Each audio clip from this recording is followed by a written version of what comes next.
नमस्कार दोस्तों, सभी का स्वागत है आपके अपने प्लेटफॉर्म माइंड मैप पर। अंतिम क्लास, चेहरे पे मुस्कान है। इतने दिन इतनी जबरदस्त तैयारी की है, इतनी जबरदस्त तैयारी करवाई है कि आप ना चाहोगे ना तो भी मैं आपका सिलेक्शन करवा दूंगा। कारण यह है कि रिवीजन बड़े जबरदस्त हो चुके हैं और जब रिवीजन जबरदस्त होते हैं तो सिलेक्शन होना पड़ता है। आज की जबरदस्त क्लास में आप सभी का स्वागत है।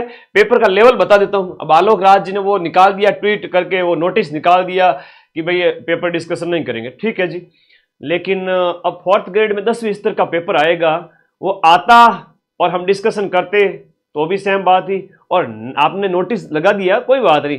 आज की क्लास में से बाहर चले जाए तो बता देना। आज की इस क्लास में से 19 आपका जो 18, 19 और 19, 20 और 21 सितंबर वाला जो पेपर है उसमें 80 क्वेश्चंस के आसपास सीधे सीधे प्रश्न मिलने पड़ेंगे। हाँ जी, तो देखो आज की इस क्लास में आपके लिए क्या लेकर आया हूं। कंप्लीट जो सिलेबस है उसके नोट्स हैं, चाहे आपकी राजस्थान हिस्ट्री कल्चर ज्योग्राफी वगैरह है, हिंदी इंग्लिश है, कंप्यूटर है, साइंस पॉलिटी करंट, इन सब के अगर एग्जाम पास करना है तो ये रट लेना अगले 2 दिन के अंदर। चलिए शुरू करता हूं। और सबसे पहले राजस्थान हिस्ट्री है और राजस्थान हिस्ट्री को मैं सिर्फ और सिर्फ 10 मिनट या 10 से 15 मिनट में खत्म करूंगा। सिर्फ और सिर्फ 10 से 15 मिनट में राजस्थान हिस्ट्री खत्म करूंगा। और आ जाइए शुरू करते हैं। सबसे पहले ध्यान दीजिएगा, जो मोस्ट इंपोर्टेंट है मैं केवल उसके ऊपर बात करूंगा। मोस्ट इंपोर्टेंट चीज के ऊपर बात करूंगा कि राजवंश आपके सिलेबस में है और सभ्यताएं आपके सिलेबस में है। सभ्यता का एक पेज और ऐड करके भेज दूंगा, उसमें कौन कहां की सभ्यता है बस इतना याद रख लेना। किसने खुदाई की, कौन से जिले में स्थित है, इससे ज्यादा कुछ नहीं पूछेंगे। चौहान राजवंश की बात करें तो ये आपके जो है अग्निकुंड से उत्पन्न बताए गए हैं। इनमें आपको याद रखना है, चंद्र बरदई ने बताया 4 उसमें। चौहानों के अंदर अभी जो प्रश्न पूछा गया था पटवारी वाले पेपर में, तो चौहानों में जो आदि पुरुष या मूल पुरुष, जो मैं आपको इंपोर्टेंट बताऊं वो थोड़ा ध्यान देना। आदि पुरुष या मूल पुरुष वासुदेव चौहान था। अब वासुदेव के बाद में इनकी जो अलग अलग शाखाएं स्थापित हुई थी, नाडोल में बात करें तो ये उसके बाद में ये सेकंड शाखा है जो यहां पर स्थापित हुई थी। तो नाडोल पाली कर देना, उसके बाद में जालोर, सिरोही, नाडोल, रणथंभौर और आपके हाड़ौती क्षेत्र में कोटा बूंदी। तो यहां पर चौहानों का राज था। कौन इसका संस्थापक था ये आप लोगों को थोड़ा ध्यान रखना है कि संस्थापक कौन था। तो जैसे गोविंदराज वाला पूछ लिया जाता है रणथंभौर में, लक्ष्मण चौहान यहां पूछ लिया जाता है, थोड़ा थोड़ा ध्यान रखना। अब इसके अलावा ज्यादा कोई विशेष ध्यान रखना नहीं है, आपको बस देखते जाना है। मैं आपको जो बताऊं सिलेबस के अकॉर्डिंग वो देखते जाओ। यहां पर एक प्रश्न यह आता है कि अजमेर नगर की स्थापना 1113 ईस्वी के अंदर की गई थी और ये आपके किसने की थी? अजय राज ने। अर्णोराज ने वराह मंदिर का निर्माण कराया था और ये आपका विग्रहराज चतुर्थ जो है वो आपका बिसल देव है, यही आपको याद रखना है। और इसके बाद में पृथ्वीराज चौहान तृतीय इंपोर्टेंट है। तराइन के सेकंड युद्ध के अंदर आपके गौरी के हाथों पराजय और यहां पर दिल्ली सल्तनत वगैरह स्थापित हो जाते हैं, तुर्कों का राज। रणथंभौर वाला ज्यादा कोई कुछ नहीं देखना है, इसमें एक हमीर देव को थोड़ा सा इंपोर्टेंट है, देखना है आपको। यहां पर एक हमला होता है 1301 ईस्वी में, राजस्थान का जो पहला शाखा जिसे हम कहते हैं हमीर देव के ऊपर अलाउद्दीन खिलजी का हमला होता है। बस इतना इसको याद रखिएगा। उसके बाद में ये मैं सब करवा चुका हूं पीछे, ठीक है। मैन कौन कहां के जो है चौहान थे। एक जालोर के चौहानों में प्रश्न आता है आपका कानरदेव चौहान, ये आपके कानरदेव के बारे में। 1308 ईस्वी में शिवाना का हमला और 1311 ईस्वी में अलाउद्दीन खिलजी का जालोर के ऊपर हमला होता है। बस इसका इतना ही याद रखना है।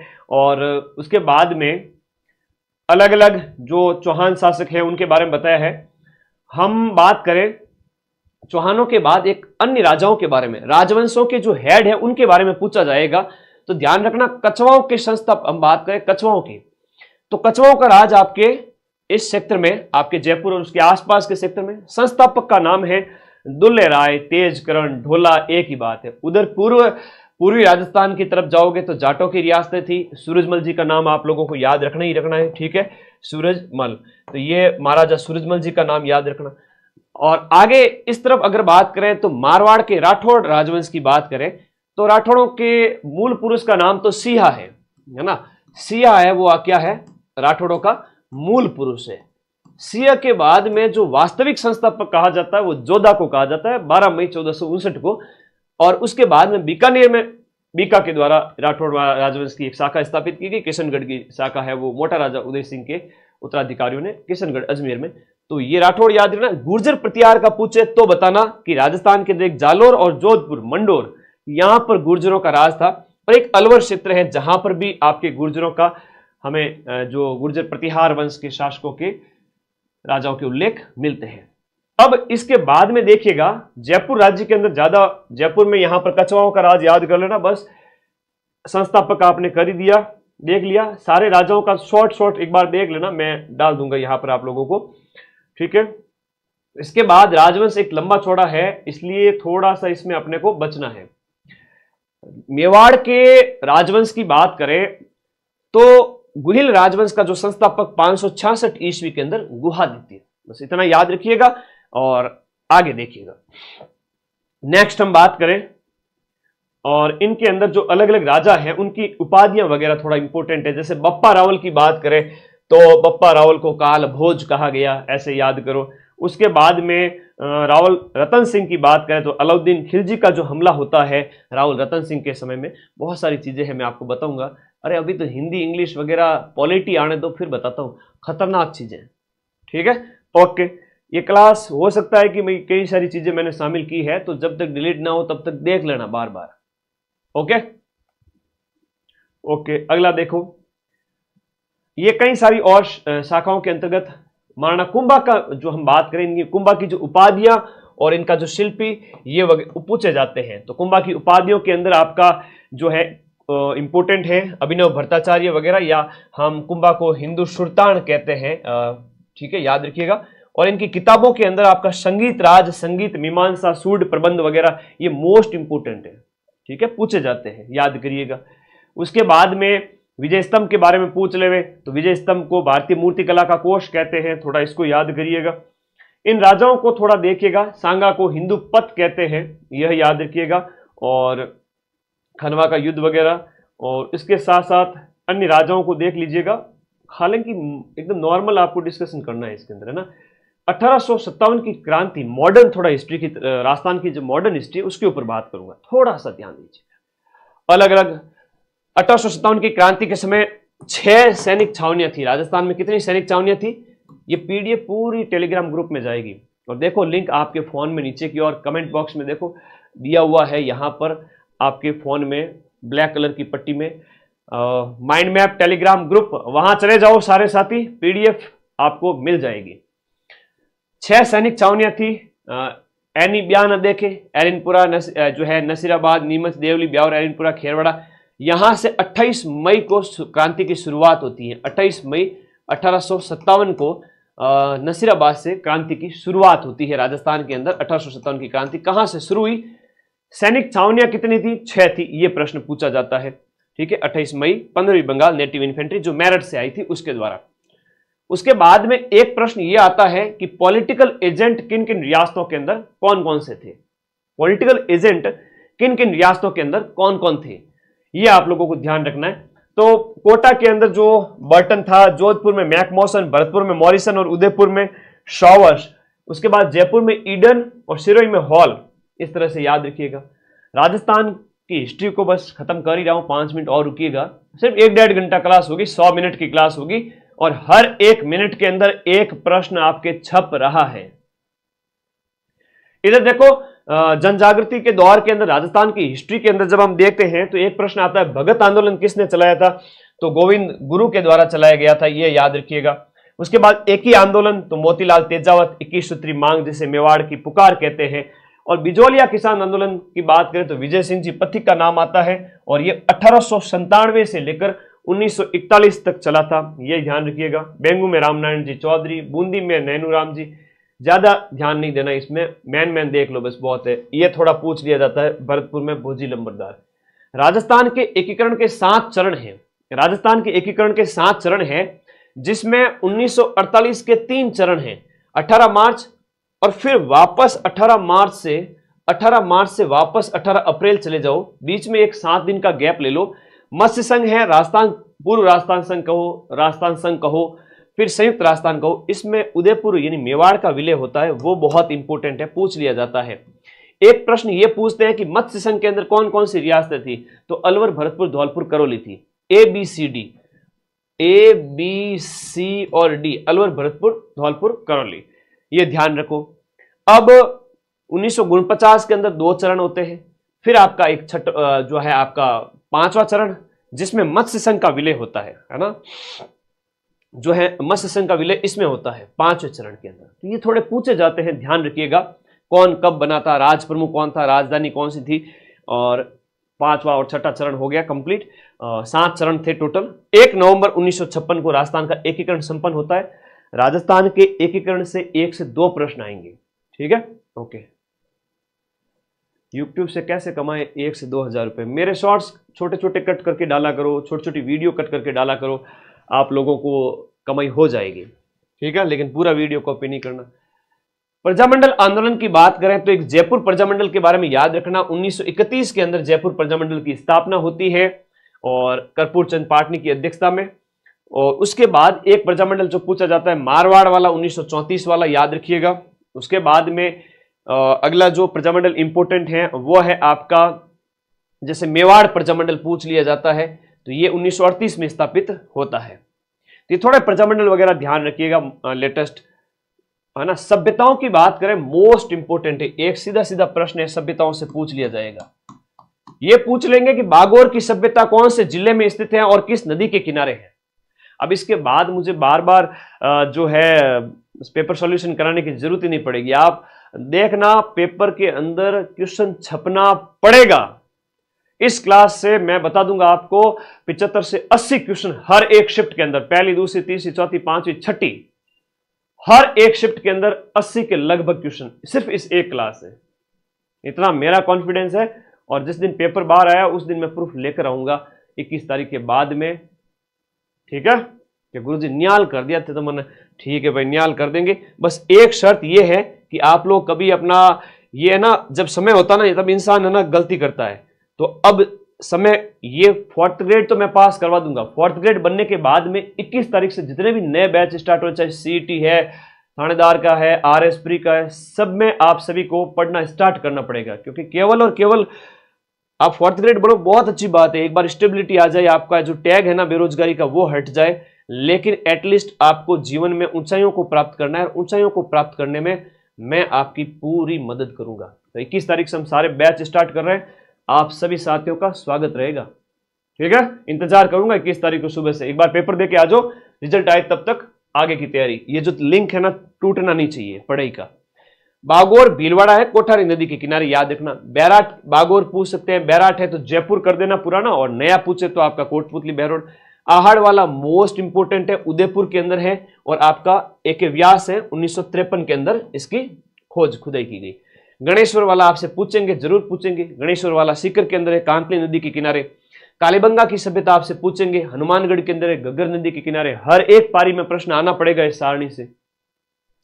बालाथल वाला थोड़ा ज्यादा ही पूछा जा रहा है, उदयपुर के अंदर है, ठीक है।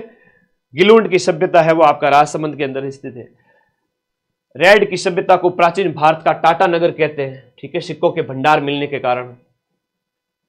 आगे देखो, राजस्थान के भूगोल की बात करते हैं। राजस्थान की भूगोल की बात करूं उससे पहले टेलीग्राम ग्रुप ज्वाइन कर लेना सभी साथी। टेलीग्राम में मैंने सारी की सारी पीडीएफ डाल दी है, चाहे वो आपके हिस्ट्री कल्चर 2025 के पेपर हो, या राजस्थान जो करंट अफेयर्स है, या national current affairs. Current affairs में आप लोग है ना सिर्फ और सिर्फ हेडिंग देख लेना। हाँ, सिर्फ और सिर्फ हेडिंग देख लेना आप। करंट अफेयर्स की जो थ्योरी है उससे ज्यादा कुछ मत करना। और 12 घंटे हिस्ट्री कल्चर देख लेना। 50 क्वेश्चन हिस्ट्री कल्चर, ज्योग्राफी और करंट अफेयर्स की पीडीएफ से हो जाएगी। जाओ ग्रुप के अंदर, फटाफट ये पीडीएफ पढ़ो। राजस्थान की ज्योग्राफी में स्थिति और विस्तार का सीधा सीधा प्रश्न आता है कि 23 डिग्री 03 यानी कर्क रेखा, 23 डिग्री 03 कर्क रेखा अक्षांश से लेकर के 30 डिग्री 12 उत्तरी अक्षांश तक इसका विस्तार है। 7 डिग्री का अंतर आता है। देशांतर में गुणसित्र से लेकर के 78 तक, गुणसित्र 30 जैसलमेर से लेकर के 78 17 धौलपुर तक इसका विस्तार है। राजस्थान के भौतिक प्रदेशों की बात करें तो यहां पर राजस्थान है वो आपका उत्तरी पूर्वी स्थिति के मतलब इसकी स्थिति है उत्तरी पूर्वी सीमा के अंदर स्थित है। टोटल इसकी जो सीमा है, आकार पूछा जाता है, विषम कोणीय चतुर्भुज के समान इसका आकार है। विषम कोणीय चतुर्भुज के समान आकार है। बाउंड्री देखो, टोटल अंतरराष्ट्रीय और अंतर्राज्यीय सीमा की बात करें तो 5920 है, जिसमें अंतर्राज्यीय 4850 है और अंतर्राष्ट्रीय सीमा आपकी 1070 जो है हो जाती है। ठीक है, इतना आपको याद रखिए, 1070 और पाकिस्तान के साथ। क्षेत्रफल 34 22 39 है। राजस्थान के भौतिक प्रदेश की बात करें तो 4 भौतिक प्रदेशों में बांटा गया है। ये आपका अर्ध शुष्क क्षेत्र है। राजस्थान के रेगिस्तानी क्षेत्र का पहला जो भाग अर्ध शुष्क है और ये शुष्क भाग है। शुष्क के भाग है जैसे आपका जो है आपका घग्गर है, शेखावाटी है, नागौरी उच्च भूमि है, गोडवाड़ प्रदेश या लूनी बेसिन है। उसके बाद अरावली होगी, फिर मैदान हो गया, फिर हाड़ौती का क्षेत्र हो गया। इनमें से सीधे सीधे पता होने चाहिए। अब एक प्रश्न ये पूछ लिया जाता है कि राजस्थान के भौतिक प्रदेशों के अंदर, उसके बारे में आपको बताना होता है। तो मरुस्थल का विस्तार कितने एरिया में है? 61% पर है। अरावली 9% पर है, मैदान 23 पर है और हाड़ौती जो पठार है वो आपका लगभग 7% के आसपास है। डाटा याद रखना, जनसंख्या कितनी रहती है, कैसी मिट्टी है, कैसी जलवायु है।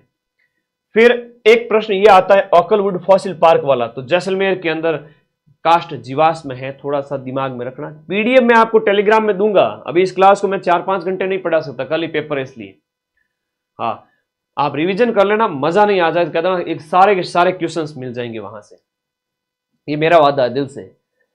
हर एक पारी के अंदर 80 क्वेश्चंस इस क्लास से मिला के दिखाऊंगा, ठीक है ना। अब आलोक राज भी परेशान हो रहे, करे तो करे क्या।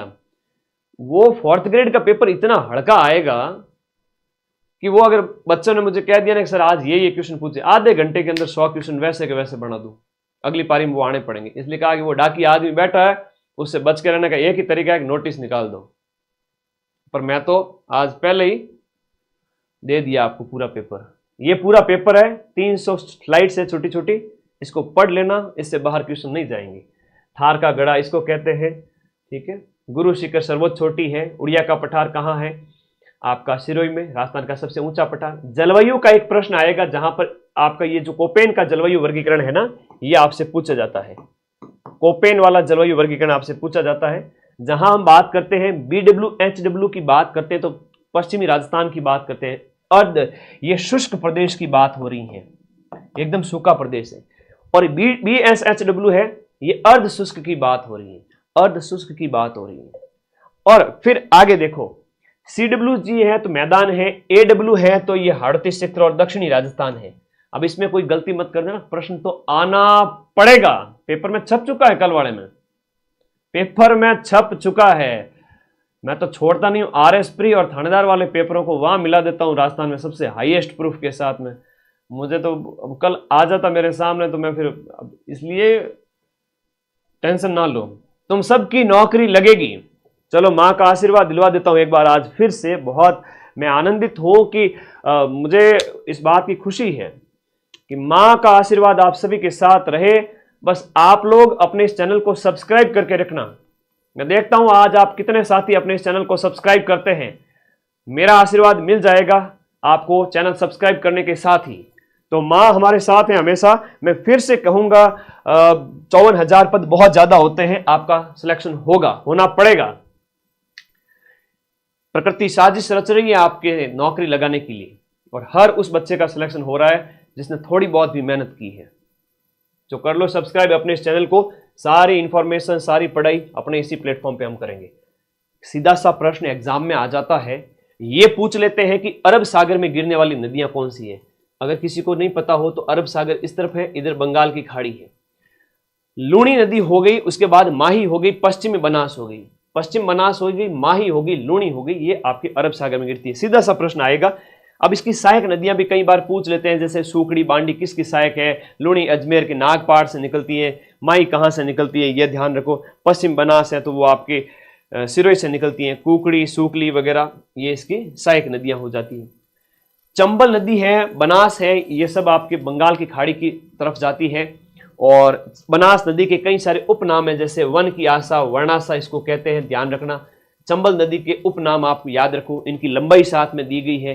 चूलिया जलप्रपात कौन सी नदी पर बना हुआ है, ये पूछा जाता है। राजस्थान का सबसे ऊंचा जलप्रपात। ये पूछा जाता है कि आपके 4 जो डैम बने हुए हैं ये कौन सी नदियों पर बने हुए हैं, ये डैम का भी प्रश्न आपसे पूछा जाता है। ठीक है, सहायक नदियों का प्रश्न भी आपसे पूछ लेते हैं।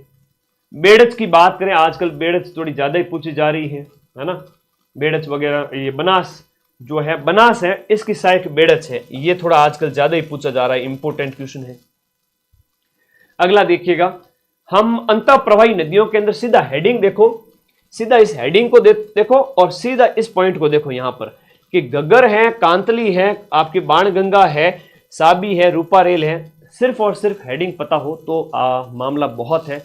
इतना पढ़ लीजिएगा, बहुत है, इतना पढ़ लीजिए, बहुत है। हेडिंग पढ़ लो कि कौन कौन सी अंतः प्रवाही नदियां हैं जो विलीन हो जाती है। सिंचाई परियोजनाएं आपके सिलेबस में है। सिंचाई परियोजना से यह प्रश्न आएगा, भाखड़ा नांगल किन के बीच की है? राजस्थान, पंजाब, हरियाणा। माही बजाज सागर में राजस्थान की 45%, गुजरात की 55% हिस्सेदारी। ब्यास परियोजना, चंबल परियोजना, इंदिरा गांधी नहर परियोजना जिसमें 7 लिफ्ट नहरें और 9 शाखाएं हैं। गंग नहर परियोजना है, राजीव गांधी है। नर्मदा है तो गुजरात, राजस्थान, और इधर बीसलपुर है तो इंपोर्टेंट है, राजस्थान की सबसे बड़ी पेयजल परियोजना। ये सारी मैंने लिख दिया है पेयजल परियोजना। इसमें एक काली सिंध का पूछ लेते हैं, भीम सागर का पूछ लेते हैं, छापी पूछ लेते हैं, तो ये सब झालावाड़ के अंदर है। कोटा का पूछे तो तकली पूछ लेते हैं, सावन भादो परियोजना पूछ लेते हैं, परवन परियोजना आपके हाड़ौती क्षेत्र के अंदर ही, ठीक है। और ये आप लोगों को पिपलाद परियोजना है, इसरदा है, ये सीधे सीधे प्रश्न आएंगे। डूंगरपुर में सोम कमला अंबा है। झीलों का प्रश्न भी एग्जाम में आपसे पूछा जाएगा कि जैसे सांबर झील है तो वो रामसर साइट है, टोटल 4 रामसर साइट याद रखना। खारे पानी की झीलें हैं तो वो भी थोड़ा ध्यान रखो, ठीक है। खारे पानी में डीडवाना वगैरह, ये लूण करणसर वगैरह, ताल छापर, फलोदी, कावोद। मीठे पानी की झीलों में जयसमंद है जो कि आपके वर्तमान में सलूम्बर जिले में स्थित है, ठीक है। और इस तरह से याद रखो, जयसमंद, पिचोला, फतेह सागर, उदय सागर, राजसमंद। तो मीठे पानी की अलग है, खारे पानी की अलग है। इतना सा दिमाग में सेट कर लेना कौन कौन सी है, उससे ज़्यादा अपने को दिमाग, मतलब जब मैं आपको पीडीएफ दूँ तो आप इस पीडीएफ में उलझना मत। कोई भी बच्चा हर 2 घंटे में इस पीडीएफ को पढ़ के साइड रख सकता है। तो जिनका कल और परसों पेपर है, कल नहीं मतलब परसों पेपर है, उससे आगे है 21 तारीख को, तो वो बच्चे क्या है, कि इस पीडीएफ को 10 बार देख सकते हैं, ठीक है। 10 बार देख सकते हैं। ये आप लोगों को विशेष ध्यान रखना। मतलब ये हुआ कि इतनी छोटी पीडीएफ है कि आप एग्जाम से पहले 10 बार देख सकते हो।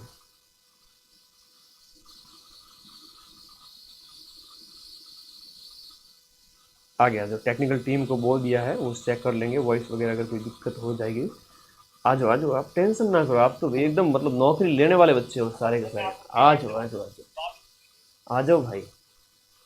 सीटी 12 का बैच अरे अभी स्टार्ट हुआ है, जस्ट नया 21 तारीख से स्टार्ट हो रहा है। बढ़िया पढ़ना स्टार्ट करो, 4th ग्रेड बन करके जिंदगी भर है ना ऊंचाइयों पे पहुंचने की कोशिश करना। अभी वो जज्बा आएगा नौकरी लेने का कि देखो 4th ग्रेड लग गए, नौकरी हाथ में आने के बाद आप RS वाला भी फाइट कर लोगे, इतना मुझे विश्वास है। वॉइस सही हो रही है, टेक्निकल टीम सही कर रही है, तो आप ये जिंदगी में आपको बूस्ट करेगा।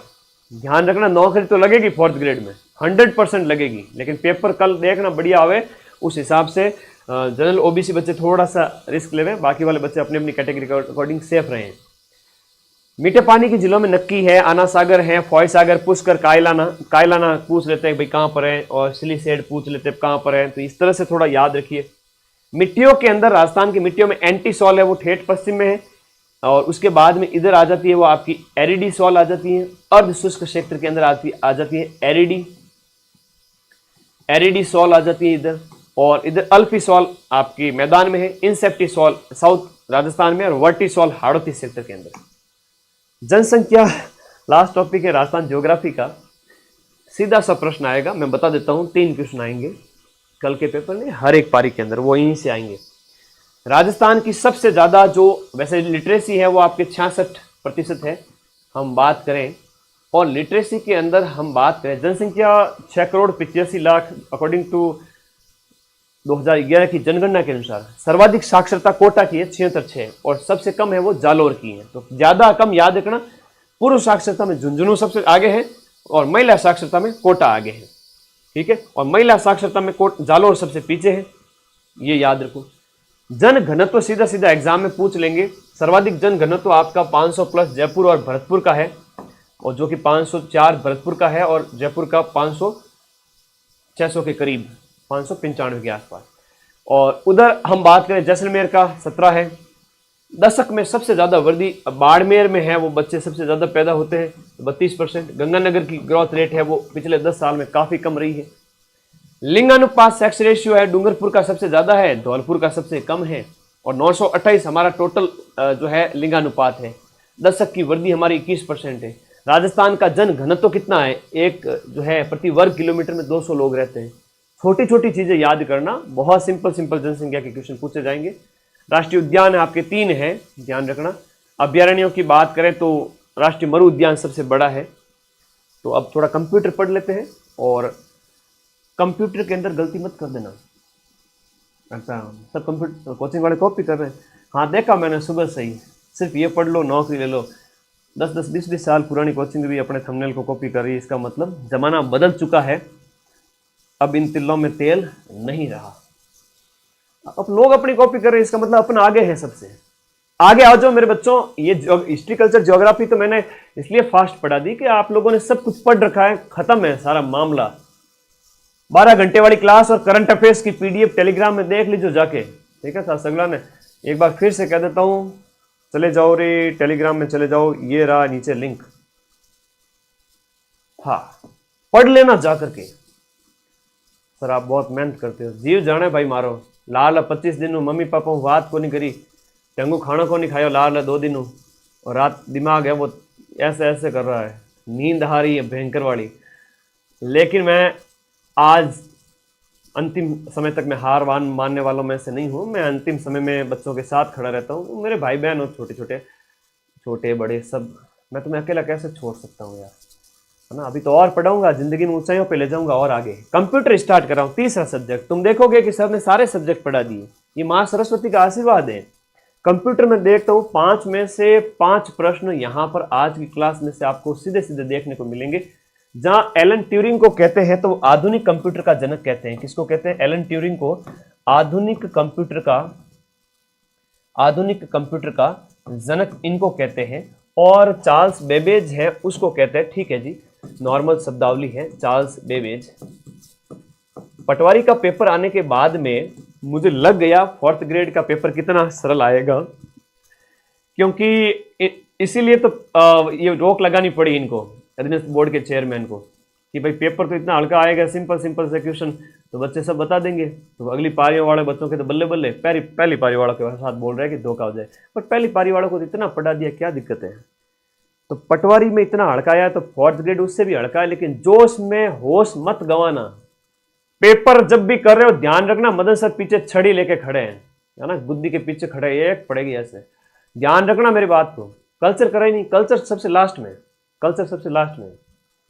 कल्चर बड़ी है थोड़ी, वो सबसे लास्ट में कराऊंगा। ध्यान रखना, मैं तुम्हारे पीछे छड़ी लेके खड़ा हूं एग्जाम हॉल में, गलती मत करना। नहीं आ रहे 3 ऑप्शन 4 गोड़ों में, समझ में नहीं आ रहा है 4 ऑप्शन, कोई कठिन प्रश्न आ गया, छोड़ दो, 5वां गोड़ा भर दो, रिस्क नहीं लेनी ज्यादा, 105 होने के आसपास, ठीक है। ध्यान रखना, एग्जाम हॉल में पीछे खड़ा हूं सबके, शरीर मेरा यहाँ रहेगा लेकिन मैं ध्यान की अवस्था में बैठूंगा, मेरा आत्मा निकल करके पूरी जगह घूम करके वापस आएगी, पूरे राजस्थान में। तो हार्डवेयर की बात हो रही है। हार्डवेयर जो भौतिक, जिन्हें हाथ से छू सकते हैं, वो सारे हार्डवेयर कहलाते हैं। सीपीयू के अंदर आपका एलयू भी आता है, सीपीयू वगैरह सारा है। इनपुट डिवाइस, आउटपुट डिवाइस की हमने बात की, तो ये पूरा क्या है, वर्गीकरण बताया गया है। अब ये पूरा कंप्यूटर हार्डवेयर की बात हो रही है। कंप्यूटर हार्डवेयर में क्या है, जिन्हें हम देख सकते हैं, छू सकते हैं, वो सब हाथ से छू सकते हैं, ह से हाथ, ह से हार्डवेयर, ठीक है। घनी चौकी बात है। आगे आ जाओ, जिनमें सब चीज आ जाए। इनपुट आउटपुट डिवाइस दोनों है, वो आपके कौन से हैं, ये वाले। इनपुट भी है, आउटपुट भी है, पेन ड्राइव, सीडी, वेबकैम वगैरह। बाकी आप प्लॉटर वगैरह आउटपुट है, जॉयस्टिक, स्कैनर है, वो इनपुट है। एक प्रश्न सीधा छपेगा इसमें से, सीधा आना पड़ेगा कि स्कैनर कैसी डिवाइस है, स्कैनर इनपुट है। प्रश्न आएगा प्लॉटर कौन सी डिवाइस है, पेपर में आएगा तुम्हारे, छप चुका है। पूछेंगे प्लॉटर क्या है, कि प्लॉटर आउटपुट है। और इसके अलावा तुम्हारे पूछ लेंगे कि वेब कैमरा कैसी है, इनपुट आउटपुट है, तो ये थोड़ा कठिन में आ जाता है, इसको भी याद करो। स्कैनर है, जॉयस्टिक है, सब इनपुट में आते हैं। फिर आगे बात करें मेमोरी के अंदर बात करें तो एक है आपकी प्राथमिक मेमोरी। कौन सी वाली? प्राथमिक। तो प्राथमिक वाली याद रखना, प्राथमिक में आपकी है वो आपकी रैम रोम वगैरह सब आ जाती है, कैश मेमोरी भी आ जाती है, रजिस्टर भी आ जाता है ना, कैश मेमोरी, ये सब आ जाती है प्राथमिक के अंदर।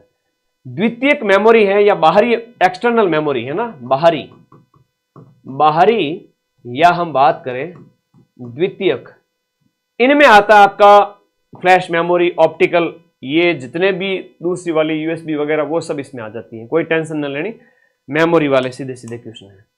सॉफ्टवेयर की बात करें तो एप्लीकेशन सॉफ्टवेयर भी है और इधर सिस्टम सॉफ्टवेयर भी है। सिस्टम सॉफ्टवेयर में ऑपरेटिंग सिस्टम जो है वो सिस्टम सॉफ्टवेयर है, थोड़ा अंतर पता होना चाहिए कि एप्लीकेशन सॉफ्टवेयर में जिसमें आपका जो MS वर्ड है, एक्सेल है, ये एप्लीकेशन सॉफ्टवेयर है, और आपका सिस्टम सॉफ्टवेयर में यूटिलिटी भाषा और ऑपरेटिंग आता है। थोड़ा सा वर्गीकरण पता है तो सब सेट है मामला। कंप्यूटर को काम करवाने के लिए जो निर्देश देने पड़ते हैं, डायरेक्शंस, वो सॉफ्टवेयर के अंदर आते हैं। यहाँ कंप्यूटर के अंदर मैंने बता दिया कि भाई सॉफ्टवेयर के अंदर आपका जो सिस्टम में क्या आता है, एप्लीकेशन में क्या आता है, एक सामान्य वर्गीकरण किया है इंटरनेट की चीजों का सहारा लेकर के। तो इसलिए कह रहा हूँ कि क्लास हो सकता है कई बार कॉपीराइट कुछ आ जाए तो क्लास हमें फिर डिलीट करनी पड़ सकती है, इसलिए देख लेना इस क्लास को एग्जाम से पहले, आपके पेपर कल है परसों है, उससे आगे 2 से 3 बार रिवाइज कर लेना, ठीक है। आपकी बुक्स आती है क्या? अरे भाई अपनी बुक्स राजस्थान रामबाण है ना, ये पेपर आगे आ जाओ। इधर देखो MS वर्ड की बात करें, MS वर्ड के अंदर माइक्रोसॉफ्ट कंपनी द्वारा विकसित किया गया वर्ड प्रोसेसिंग जो सॉफ्टवेयर है, वर्ड विंडो के घटक बताए गए हैं। तो वर्ड कैसा होता है, कुछ ऐसा होता है जिसमें मेन्यू बार वगैरह, टाइटल बार वगैरह, स्टेटस बार, व्यू सब दिया हुआ है, ठीक है। ज्यादा टेंशन में आपको जाना नहीं है, किसी प्रकार का एक्स्ट्रा नहीं पढ़ना है। MS एक्सेल की बात करें तो स्प्रेडशीट है, जितने भी डाटा वगैरह है उसके लिए आपका इसका इस्तेमाल किया जाता है, सारणी बनाने वगैरह के लिए, इन सब के लिए इसका इस्तेमाल किया जाता है। फिर आगे देखो एक्सेल की बात करें तो एक्सेल का कुछ सीट ऐसी दिखती है, ठीक है, ओके। MS पावर पॉइंट की बात करें तो माइक्रोसॉफ्ट कॉर्पोरेशन द्वारा विकसित किया गया जो एक प्रस्तुतिकरण सॉफ्टवेयर है, इसके अंदर स्लाइड है ना, इसे मतलब स्लाइड कहा जाता है, पृष्ठ को स्लाइड कहा जाता है, जो है आपका पावर पॉइंट प्रेजेंटेशन है, ठीक है, पावर पॉइंट प्रेजेंटेशन। आगे देखिए, अभी तो हिंदी इंग्लिश आनी बाकी है। आ जाओ आ जाओ आ जाओ, बहुत बढ़िया, ओके ओके ओके। इधर देखिएगा पावर पॉइंट के अंदर ये इसका प्रेजेंटेशन वगैरह, ये घटक कौन कौन से, स्लाइड है और स्लाइड टैब है, आउटलाइन टैब वगैरह, ये कंप्यूटर के अंदर पढ़ लेना। इंटरनेट की बात करें तो विश्व में इसकी 1969 में शुरुआत होती है। इसमें एक्स्ट्रा नेट क्या होता है, बाहरी लोगों को अनुमति देकर आंशिक रूप से एक्सेस देना। इंटरनेट क्या होता है, निजी नेटवर्क, केवल संस्था सदस्य वगैरह, मतलब इसमें ज्यादा आपको माथाफोड़ी नहीं करनी है। मैंने जो बताया, एक मेमोरी यूनिट वाला वो लगाना है ना, KB MB वाला, एक वो प्रश्न, एक इनपुट आउटपुट वाला, एक ऑपरेटिंग सिस्टम कौन कौन से होते हैं, ऐसा पूछ लेंगे। तो 3-4 प्रश्न ये तो फिक्स है।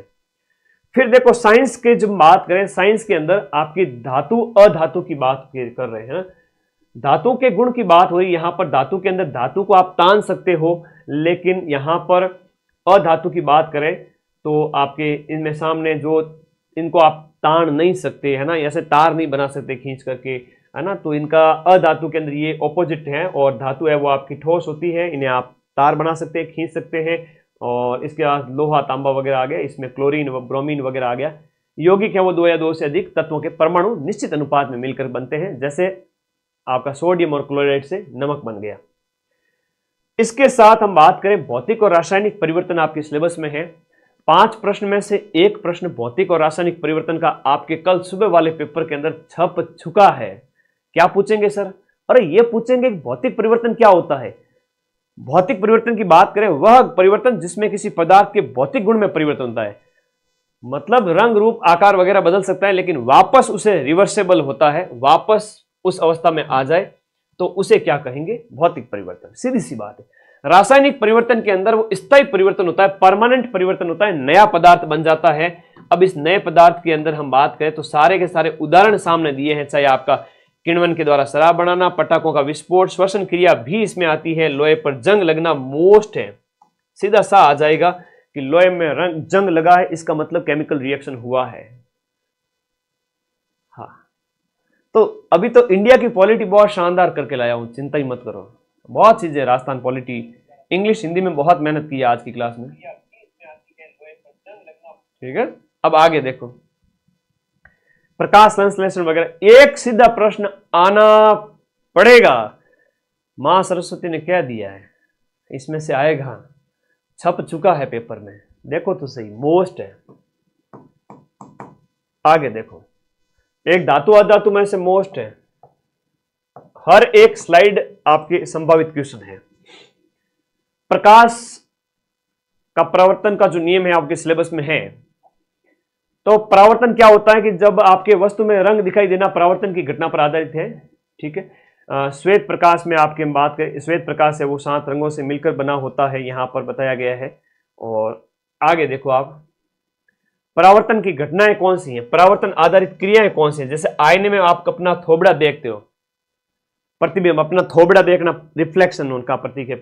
पानी की सतह पर आकाश या पेड़ों का प्रतिबिंब दिखना, वो परावर्तित होकर के दिखता है। ये इसके उदाहरण है। एक प्रश्न ये आता है कि आपतन कोण है वो परावर्तन कोण के बराबर होता है। तो ये आपके दोनों जो कोण होते हैं ना वो बराबर होते हैं। कोण क्या होते हैं, बराबर होते हैं। ये परावर्तन का नियम यहां पर लिखा हुआ है। दर्पण के अंदर आपके अवतल का प्रयोग किसमें होता है, सर्च लाइट, वाहनों की हेडलाइट वगैरह इसके अंदर होता है। उत्तल का प्रयोग है वो आपको वाहनों के साइड मिरर के अंदर होता है। हेडलाइट के अंदर अवतल का है, ऐसे थोड़ा ध्यान रखना। एक ये भी पूछ सकते हैं, दाढ़ी बनाने वाले दर्पण है तो अवतल है। मानव रोग का सीधा सीधा प्रश्न पेपर में छप चुका है, छप गया है।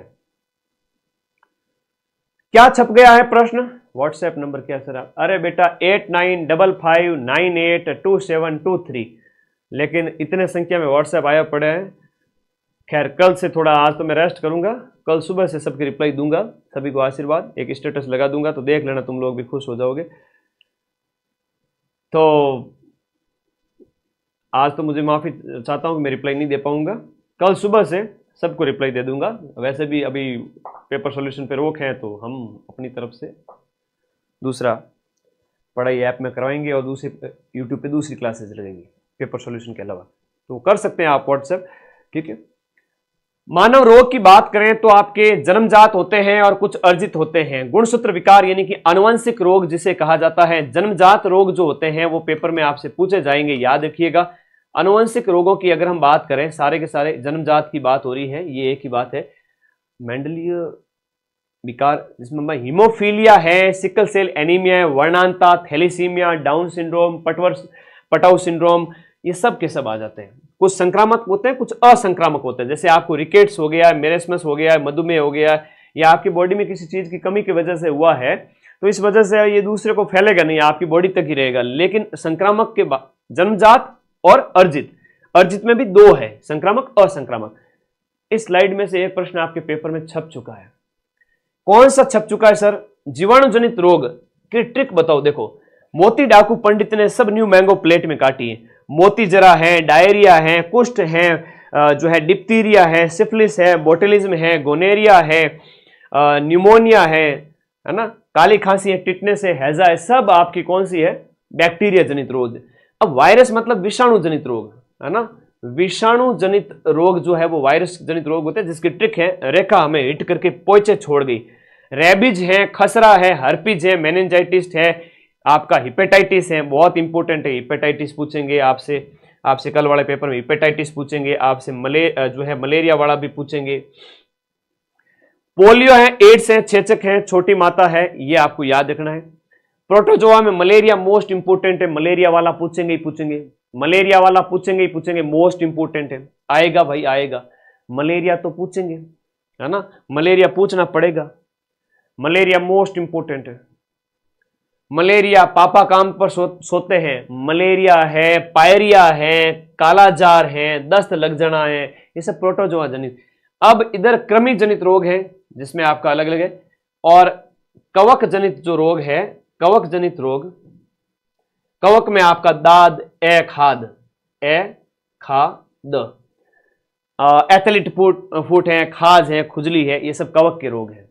मानव शरीर की हम बात करें तो वृक्क की संरचनात्मक इकाई कई बार पूछ लिया जाता है, तो वृक्क किडनी जो है वो आपके कैसे काम करती है, हम बात करें इसके बारे में, आगे देखिएगा सर आप जो। अरे धन्यवाद बेटा, आपने इस चैनल को सब्सक्राइब कर लीजिए, जिंदगी में कभी निराशा नहीं मिलेगी, हर समय साथ दूंगा, चाहे ऐप के अंदर पढ़ाऊंगा पूरे साल जम करके, और लास्ट टाइम में रिवीजन भी सबसे ज्यादा कराऊंगा, ये मेरा वादा है। जो माइंड मैप ऐप में पढ़ता है ना, उस बच्चे को कभी निराशा नहीं होती, 90% क्वेश्चन एज इट इज मिलते हैं। तो 21 तारीख के बाद अपना पसंदीदा बैच ज्वाइन कर लेना।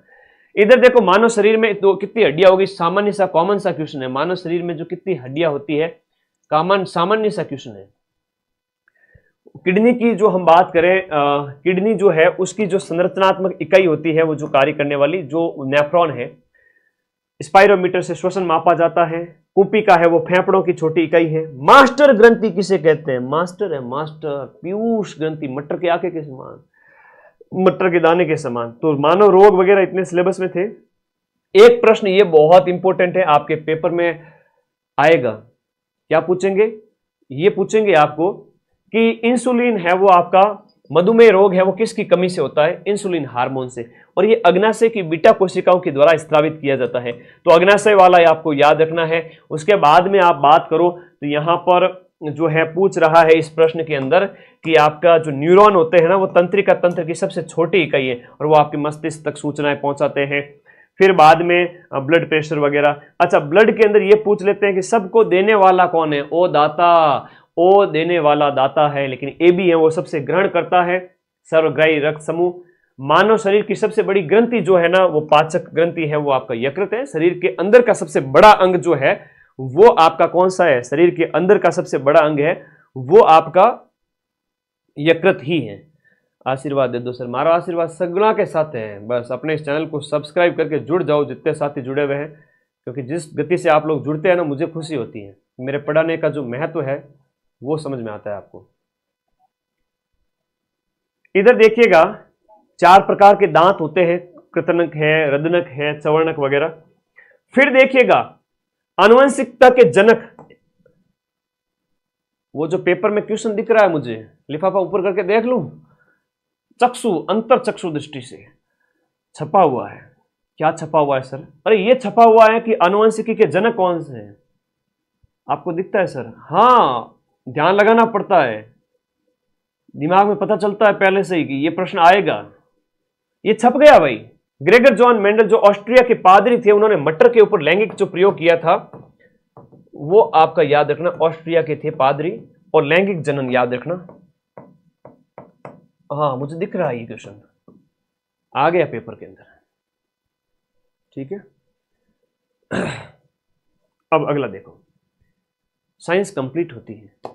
साइंस के अंदर मानव रोग, जिसमें आपसे आपका पक्का मलेरिया है, हेपेटाइटिस है, ये जितने भी आपके हैजा वगैरह है पूछेंगे, छपा हुआ है पेपर में। आगे बात करें हिंदी। हिंदी को मैं थोड़ा सा ज्यादा ही पीछे पड़ा हूं, इसमें ध्यान रखिएगा। हिंदी में ज्यादा पीछे पड़ा हूं क्योंकि साइंस हो गई आपकी, राजस्थान जी के, इंडिया जी के, ये नोट्स आपको पढ़ने हैं। मैं तो खाली डायरेक्शन दे रहा हूं कि मेरे भाई ये पढ़ लेना, मेरे दोस्तों ये पढ़ लेना, ये पढ़ लेना, ये क्वेश्चन आएंगे। I am just telling you the level of paper कि भाई अगले 2-3 दिन कैसा पेपर आने वाला है, मैं ये बताने आया हूं। मैं ये नहीं बताने आया हूं कि मैं आपको डीप स्टडी कराऊंगा अगले 1.5 घंटे में। 1 घंटे में डीप स्टडी नहीं होती है। 1 घंटे में मेरे दोस्त जो है उनको ये बता रहा हूं कि ये पढ़ लेना, ये इंपॉर्टेंट है, ये पेपर का लेवल है, क्योंकि कल से हमारे ऊपर प्रतिबंध लगने वाले हैं, है ना। तो चलो, जो संस्था है उनका कहा मानते हैं। तो नोटिस निकाल दिया उन्होंने, इज्जत रह गई, वरना तो मैं तो कहाँ मानने वाला था। बिना नोटिस के तो मैं तो सॉल्यूशन करवाने आ जाता, पूरे राजस्थान में सारी कोचिंग तो डर जाती, मैं सीना ठोक के सॉल्यूशन करवाने आता।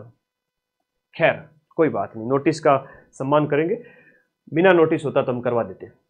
मेरे भाई हिंदी के 20 क्वेश्चंस आएंगे और मेरे सभी दोस्त 20 में से 15 से कम तो किसी के होने ही नहीं चाहिए, है ना, सबके इससे ज्यादा ही होने चाहिए। हिंदी में आप लोग 33 में से 30 प्लस तो नंबर लेके आना। कैसे आएंगे सर? अरे आ जाओ, इधर आओ, इधर आओ, डरते बहुत हो। एक तो मेरे प्यारे दोस्त, मेरे प्यारे भाई बहन, आप लोग इतने डरते क्यों हो? मैं हूं ना। देखो सीधा शब्द पहला संज्ञा है आपके सिलेबस के अंदर। संज्ञा लिखा हुआ है? हाँ सर संज्ञा लिखा हुआ है। अच्छा जी, तो संज्ञा लिखा हुआ है तो संज्ञा में क्या कहा है? देखो संज्ञा जो भी आप व्यक्ति, वस्तु, जाति, द्रव्य, गुण, भाव, स्थान जो देखते हैं उन्हें आप संज्ञा है, उन्हें आप क्या कहोगे? संज्ञा कहोगे। संज्ञा के अंदर 5 प्रकार है। कितना है गुरुजी? 5 है। इतना याद होना चाहिए, अगर इतना याद नहीं है तो फिर मामला गड़बड़ है। संज्ञा के कितने भेद? 5। 5 कौन से? व्यक्तिवाचक संज्ञा, अगर मदन सर की बात हो रही है, एक नाम है मदन सर है, तो आपका व्यक्ति हो गया। राम की बात हो रही है तो राम मतलब व्यक्ति। जाति की बात हो रही है मतलब मनुष्य, मनुष्य एक जाति है, लेकिन राम की बात होते ही वो सीधा व्यक्ति में चला गया। भाव की बात हो रही है, बचपन है ना, बचपन जैसे भाव है, भाव आ रहा है कोई चीज है ना, बचपन जैसे बचपन है ना, ऐसे बच्चे से बना हुआ है बचपन, तो बच्चा क्या है, एक जातिवाचक संज्ञा है। लेकिन चुन्नू मुन्नू टिन्नू मीनू छोटो से बच्चों नाम से पुकारा तो वो व्यक्ति में चला गया, लेकिन बच्चा एक जाति है, तो बच्चे से बचपन बन गया, तो जाति से भाववाचक संज्ञा। द्रव्यवाचक के अंदर सोना, लोहा, पानी, ऐसे है ना, याद करो। समूह के अंदर जैसे कक्षा में बच्चे बैठे हैं, ये इतनी सिंपल संज्ञा है। संज्ञा होगी गुरुजी? अरे होगी, पलक झपकते ही होगी, चिंता ही मत करो। थानेदार का बैच है वो आपको एक बढ़िया आराम से 21 तारीख से पढ़ेंगे। समूह बन गया, 5 संज्ञा है। संज्ञा के बाद में सर्वनाम, वह शब्द जो संज्ञा के बदले में आए। आप राम नहीं बोलोगे, राम की जगह बोलोगे वह जा रहा है, तो उसकी जगह इस्तेमाल किए गए शब्द। जैसे के अंदर बात हो, आप अपना काम स्वयं कीजिए है ना, स्वयं जाओ। निश्चयवाचक, वह उसका घर है, तो निश्चयवाचक सर्वनाम है। अनिश्चय, अरे कोई आ रहा है दूर से पर मुझे दिख नहीं रहा है, अनिश्चय। संबंध है, जो मेहनत करेगा वो सफलता को प्राप्त करेगा, संबंधवाचक। प्रश्नवाचक है ना, कौन जा रहा है, प्रश्नवाचक सर्वनाम हो गया। अंधेरे में कोई है लेकिन मुझे दिखाई नहीं दे रहा है, अनिश्चयवाचक हो गया है ना। प्रश्न पूछ रहा है तो कौन जा रहा है, प्रश्न इन्वर्टेड, जो कोमा के कहते हैं इन्वर्टेड, क्वेश्चन मार्क के साथ पूछा जाए तो ये सर्वनाम के भेद है।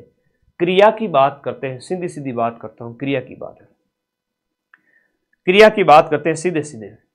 क्रिया की अगर बात करें तो ठीक है, एक्टिविटी होती है उसको कहते हैं। अब क्रिया के अंदर जैसे राम खेल रहा है तो खेलना वगैरह क्रिया हो गई। अब सकर्मक और अकर्मक, सीधा सा उदाहरण है, अकर्म के अंदर सिर्फ सब्जेक्ट होता है प्लस वर्ब होती है, सब्जेक्ट प्लस वर्ब होता है। जबकि सकर्मक, हम बात करें सकर्म है ना, सकर्मक, सकर्मक क्रिया होती है। उस सकर्मक क्रिया के अंतर्गत क्या होता है, सब्जेक्ट भी होता है प्लस वर्ब भी होती है, इंग्लिश पढ़ा रहा हूं साथ साथ में, और प्लस ऑब्जेक्ट भी होता है। जैसे सांप रेंगता है, एक अकर्म क्रिया है, कर्म है ही नहीं इसमें। सांप जमीन पर रेंग रहा है तो जमीन ऑब्जेक्ट आ गया। आई बात समझ में? तो सकर्म में अकर्म में अंतर आना चाहिए। अकर्म मतलब कर्म गायब है। विशेषण की बात करें तो विशेषण एक ऐसा शब्द है जो संज्ञा और सर्वनाम की विशेषता बताता है। जैसे काला है, सुंदर है ना, कि भाई रमेश है वो काला है, तो रमेश क्या है, एक व्यक्तिवाचक संज्ञा है और उसकी विशेषता बताई जा रही है कि वो है, वो कालियो है। ठीक है तो गणी लेकिन कालियो है, सीधी सी बात है। तो विशेषण में गुण होता है, परिमाण यानी मात्रा है, संख्या होती है, सार्वनामिक होता है, व्यक्तिवाचक विशेषण, इसके अलग अलग प्रकार है, अलग अलग।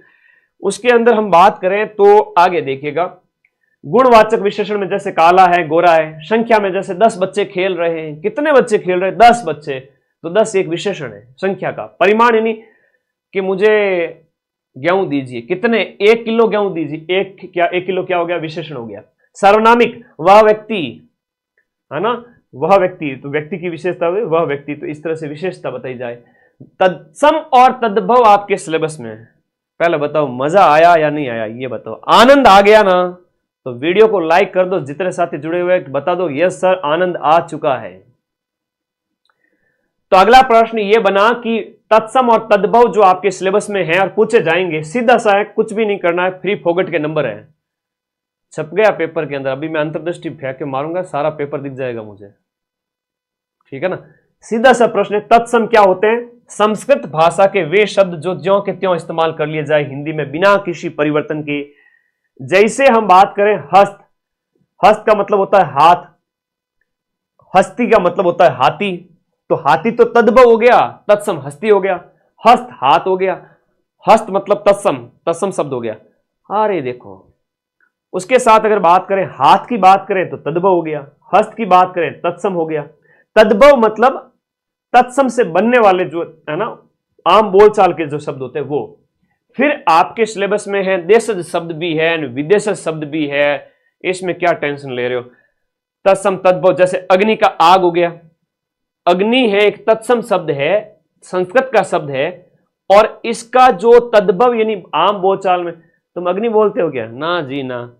तो जो हम बात करें इस तरह से यहां पर दिए गए हैं, माता है, पिता है, अश्रु है। अश्रु बोलते हैं संस्कृत के अंदर, लेकिन आंसू है उसको हम कहते हैं भाई ये आंसू है, वो आपका आंसू जो आ रहा है आंखों में से वो एक तद्भव है, लेकिन अश्रु है वो संस्कृत का शब्द है। ठीक है, नॉर्मल शब्द है, ध्यान रखना। एक देशज शब्द भी आपके सिलेबस के अंदर है।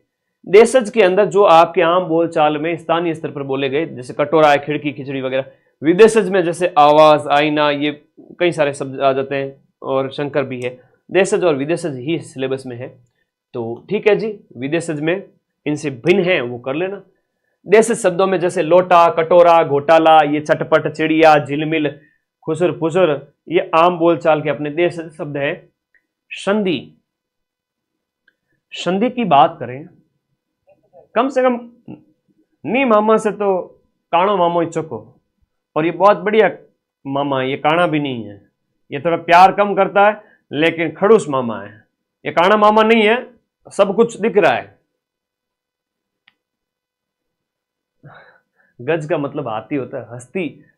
बेटा हाथी के अनेक नाम हैं, बहुत सारी चीजें हैं। अब मैं एक थोड़ी बताऊंगा, होशियार बने ज्यादा। इधर आओ। संधि की परिभाषा यह है कि दो वर्ण और ध्वनियों का जब मेल हो जाए उस समय कहते हैं संधि। तीन प्रकार की है। स्वर, एक सीधा सा प्रश्न, कितने प्रकार की? स्वर, व्यंजन, विसर्ग। संधि के तीन भेद, जैसे देव धन आलय तो देवालय बन गया, जगत धन नाथ जगन्नाथ बन गया, मना धन योग मनोयोग बन गया। ये विसर्ग हो गया, ये आपका व्यंजन हो गया, ये स्वर संधि का उदाहरण दे दिया। संधि के प्रकार दिमाग में होने चाहिए। एक अगला प्रश्न ये पूछेंगे कि स्वर संधि के कितने भेद है, बताओ। स्वर संधि के 5 भेद है। दीर्घ है, गुण है, वृद्धि है, यण है, अयादि है। बाकी चीज आपको कुछ आए ना आए, लेकिन इतना तो आना चाहिए। इतना आए ना आए, लेकिन इतना तो आना चाहिए। ये एक इतना रिवीजन तुम्हें पूरे यूट्यूब पे कोई कराएगा भी नहीं, कौन टेंशन ले। किस किस का दुखड़ा रोए, जस्ट फॉर्मेलिटी होती है। हेलो दोस्तों, आ जाइए, आज हमारे ऑफर आ चुका है। और ऑफर ऐसा, बच्चे के जन्म से लेकर के, अभी मैं और कुछ कह दूंगा तो लोग बुरा मान जाएंगे, ठीक है ना। कहां कहां के ऑफर आ जाते हैं, हर महीने ऑफर क्यों आते हैं आप सोचो। तो वो पैसा कमाने के उद्देश्य से, मेरा वो कोई उद्देश्य है नहीं। आपकी इच्छा है, पढ़ो, विश्वास है नहीं तो मेरे तो यूट्यूब पर भी ऐड ऑफ कर रखी है, पैसे का कोई लालच नहीं। स्वर के 5 भेद, स्वर संधि के 5 नियम। अगर सिलेबस में प्रश्न आया तो सीधा पूछेंगे दीर्घ संधि का उदाहरण बताओ। जैसे हिम धन आलय, अ से आ जुड़ा तो आ दीर्घ बन गया, दीर्घ स्वर बन गया। गुण में ए और अर बन जाता है, जैसे इधर आ होता है, इधर ई उ और री होता है, तो ए ओ अर बन जाता है। जैसे सुरेंद्र है, परोपकार है, महर्षि है, रट लो। वर्दी के अंदर ए और औ की मात्रा आ जाता है। यथे वनौषध। यण संधि में य से य व र आ जाता है। अत्यधिक, स्वागत, पितृपदेश। अय आव, अय आय, अव आव। तो ये थोड़ा सा आपका अयादि संधि का उदाहरण है, ध्यान रखना। ऐसे उदाहरण अयादि संधि के होते हैं। व्यंजन संधि बहुत सिंपल से है, तुम बिना 1-2 मिनट दे देना हो जाएगा। इधर देखो, अगला प्रश्न कहता है कि व्यंजन संधि। व्यंजन संधि में क्या होता है? 2 व्यंजनों का मेल होता है। जब किसी व्यंजन का मेल किसी स्वर या व्यंजन से होता है, एक तरफ व्यंजन है और दूसरी तरफ स्वर व्यंजन है, तो उस तरह से जो परिवर्तन है, जैसे दिक धन, अब ये हलंत वाली संधि भी होगी। जैसे हलंत आता है ना, ये हलंत है। दिक धन गज, दिग्गज। तो ये इस तरह से कई सारे नियम होते हैं, लेकिन अभी नियम पढ़ने का टाइम नहीं है। आप बस ये याद रखना, संधि पहचान लेना कि भाई इसमें कौन सी संधि है, स्वर है या व्यंजन है या विसर्ग, मतलब 2 बिंदी, इसे विसर्ग बोलते हैं। विसर्ग मतलब यह विसर्ग है। धनु धन टंकार तो धनुष टंकार हो गया। निधन निश्चल हो गया, ठीक है। इस तरह से 2 धन शासन ज्यादा पूछा जाता है, दुशासन वाला, निसंदेह वाला ज्यादा पूछा जाता है, विसर्ग के उदाहरण है। उपसर्ग और प्रत्यय नाम की बला भी आपके सिलेबस में है। आपको नंबर दिला देता हूं सीधे से ही। कैसे दिलाओगे सर? उपसर्ग और प्रत्यय के अंदर आपको मूल शब्द को छांटना पड़ेगा। मूल शब्द की अगर पहचान कर ली ना, पूंछ पकड़नी आती है किसकी? अरे भैंस की नहीं रे, पूंछ की बात कर रहा हूं मैं, पूंछ की बात कर रहा हूं। मतलब आपको मूल शब्द पकड़ना आना चाहिए। जैसे प्रत्यर्पण के अंदर अर्पित करना, तेरा तुझको अर्पण। प्रत्यर्पण में अर्पण एक मूल शब्द है, बाकी वाला बच गया, वो कौन सा है? वो शब्द हो गया आपका उपसर्ग, और उपसर्ग हमेशा आगे लगता है और फिर शब्द मूल शब्द के अंदर परिवर्तन जो है उसके साथ जुड़ करके अर्थ में जो है नया जो परिवर्तन आ जाए, जो नया शब्द भी बन जाता है इसमें। प्रत्यय की बात करें तो प्रत्यय हमेशा पीछे लगता है, वह शब्दांश जो शब्द के अंत में जुड़ता है, पीछे जुड़ता है। अब जैसे इसमें भी मूल शब्द देखो, समाज है मूल शब्द, समाज क्या है, मूल शब्द है। पीछे आपने देखा कि इक लगा हुआ है, सामाजिक शब्द बन गया, तो आप आराम से निकाल सकते हो, इक है, इत है, आस है, मिठास, लोहार ज्यादा पूछ लेवे कई बार, ध्यान रखना। तो अच्छा प्रश्न है। काल भी आपके सिलेबस में है। काल, काल की बात करें, काल हिंदी व्याकरण के अंदर जो है, जैसे भूत वर्तमान है, भूत है, भविष्य काल है। इसमें आप सिंपल से अगर देखें तो त ता वाले आ जाते हैं, उधर इसमें थ आ जाता है, थ था वाले, और उसमें गा गे गी वाला, वो तो आपको बचपन से ही पता है। लेकिन इसमें भी कहीं होता है आसन भूतकाल, वो आने ही वाला था, इस तरह से है ना, आसन भूतकाल वगैरह, अलग अलग इसके टाइप है, तो इसको भी देख लीजिएगा। लोकोक्ति और मुहावरे के अंदर क्या होता है कि आपके मुहावरे के अंदर हमेशा क्या है कि अलग अर्थ निकलता है। जैसे कि 9 2 11 हो जाना, तो कहोगे अरे नहीं सर, तो 9 2 11 का मतलब है तो जोड़ बाकी गुणा भाग कर रहे हो। नहीं नहीं नहीं, जोड़ बाकी गुणा भाग नहीं कर रहे, हम एक नया अर्थ निकालने की कोशिश कर रहे हैं। 9 2 11 मतलब चोर, 9 2 11 हो गया, भाग गया, तो एक नया अर्थ निकल जाता है, वो मुहावरा होता है। मुहावरे के अंदर एक क्रिया भी होती है ना, 9 2 11 होना क्रिया है। और लोकोक्ति, किंवदंती या जनमानस के अंदर प्रचलित जनश्रुति जो है वो आपकी किंवदंती वगैरह, वो तो एक पूरा सेंटेंस की तरह होती है। जैसे ऊंचा दुकान फीका पकवान, ये कई कोचिंग संस्थानों के संबंध में आप कहेंगे मेरे बारे में, ना भाई हम तो मुहावरे लोकोक्ति करा रहे हैं, और वैसे डरने की क्या बात है, जो हकीकतें बताएंगे। ऊंचे दुकान फीके पकवान केवल बाहरी प्रदर्शन है, ठीक है, कुछ नहीं है बस। अब इधर देखो, नाच न जाने आंगन टेढ़ा, ऊंट के मुंह में जीरा, ये सब क्या है, लोकोक्ति है। मुहावरा में जैसे दांत तले उंगली दबाना, आश्चर्यचकित कर देना, दिन रात एक कर दिया हमने इधर एग्जाम निकालने के लिए। बायां हाथ का खेल, बहुत सरल काम होना। दायां हाथ तो राइट हैंड साइड होता है, बायां हाथ मतलब खबोड़ियो आज काम कदी आवे को नहीं, फिर भी गुरुजी मैं बिनु काम कर लिया, तो वो हाथ है। हवा से बातें करना, बहुत तेज दौड़ना, शीघ्र शुरुआत करना, 9 2 11 होना, हाथ मलते रह जाना, कान भरना मतलब चुकी, ये पूछे जाते हैं कुछ।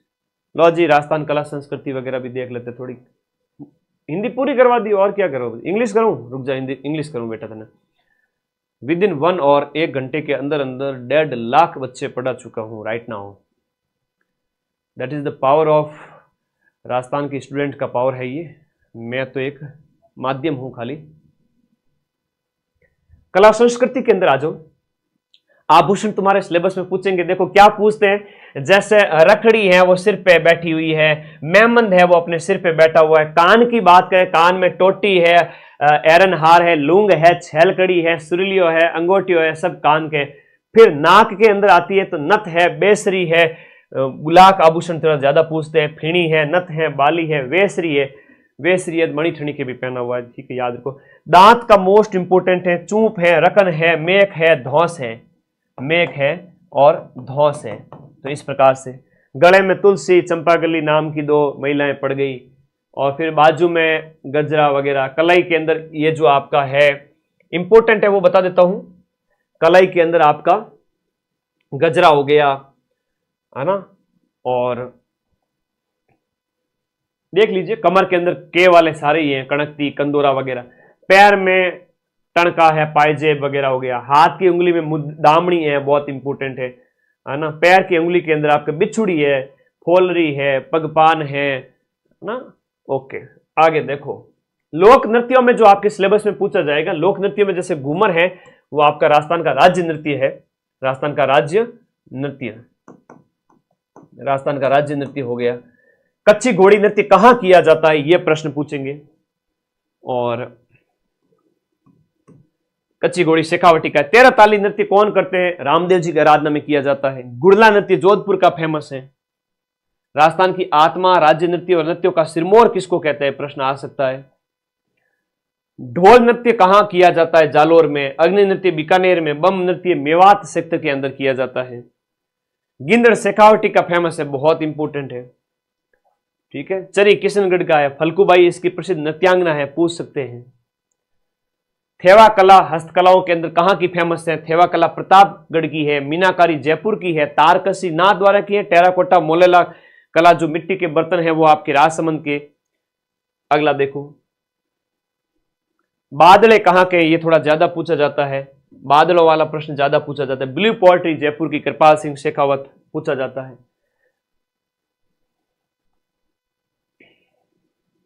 आजम प्रिंट और जाजम प्रिंट थोड़ा पूछ लेते हैं, चित्तौड़गढ़ की आकोला छिपो का आकोला। अजरंग प्रिंट और मलीर प्रिंट जो प्रिंट किए जाते हैं कपड़ों के ऊपर, वो इंपोर्टेंट है, थोड़ा याद रख लेना। गोटा कहां का फेमस है?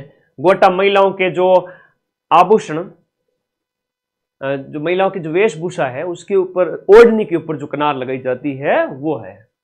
ठीक है, अगला देखो, चित्रकला वैसे सिलेबस में है नहीं, वह कला आपके जो कला है जो उस हिसाब से कलाओं के अंदर इसको काउंट करो तो अलग अलग में हो सकती है, लेकिन इसको डायरेक्ट नहीं दिया है। संत संप्रदाय की बात करें तो ज्यादा जो पूछा जाता है उसको बता देता हूं। जैसे हम बात करें लालदास जी, आजकल थोड़ा ज्यादा पूछे जाते हैं, बाकी वो भी देखिएगा। लालदास जी मेवात सेक्टर के अंदर है। संत मावजी ने आपका, जो संत मावजी के द्वारा साबला गांव डूंगरपुर में अपनी प्रमुख पीठ स्थापित की गई, इनका ग्रंथ चौपड़ा है। निष्कलंक संप्रदाय आपके द्वारा चलाया गया था। रामस्नेही संप्रदाय की 4 शाखाएं हैं, सारे सीखे, सारे सीखे, और फिर इसमें RDH और R, यानी कि रामचरण जी जो आपके रैण के हो गए दरियाव जी, सिंहथल के हो गए हरिरामदास जी, और खेड़ापा के हो गए रामदास जी। पंचपीरों में से एक प्रश्न आपके पेपर में छप चुका है हर पारी के अंदर। कौन सा प्रश्न सर? अबू जी का पूछेंगे, कोलूमंड फलोदी है, रामदेव जी उंडू कश्मीर बाड़मेर है, मैणादे अजमाल जी इनके माता पिता का नाम है, गोगा जी का स्थान ददरेवा चूरू जन्म स्थान पूछेंगे, और हड़बू जी सांकला, मेहा जी की बात करें और तेजा जी का तो पूछेंगे ही पूछेंगे, मोस्ट इंपोर्टेंट। देवनारायण जी मोस्ट इंपोर्टेंट है, मलिनाथ जी भी वेरी मोस्ट है। ठीक है, तो तेजा जी वो खरनाल के हो गए, देवनारायण जी भीलवाड़ा और मलिनाथ जी बालोतरा। पंचपीरों का सीधा सा प्रश्न एग्जाम में आएगा कि कौन से पंचपीर है या नहीं है, सीधा सा पूछ लेंगे, पाबू हड़बू रामदेव वगैरह ऐसे। डूंग जी जवाहर जी कहां के फेमस है? डूंग जी जवाहर जी की बात की जाए, आगे देखिएगा।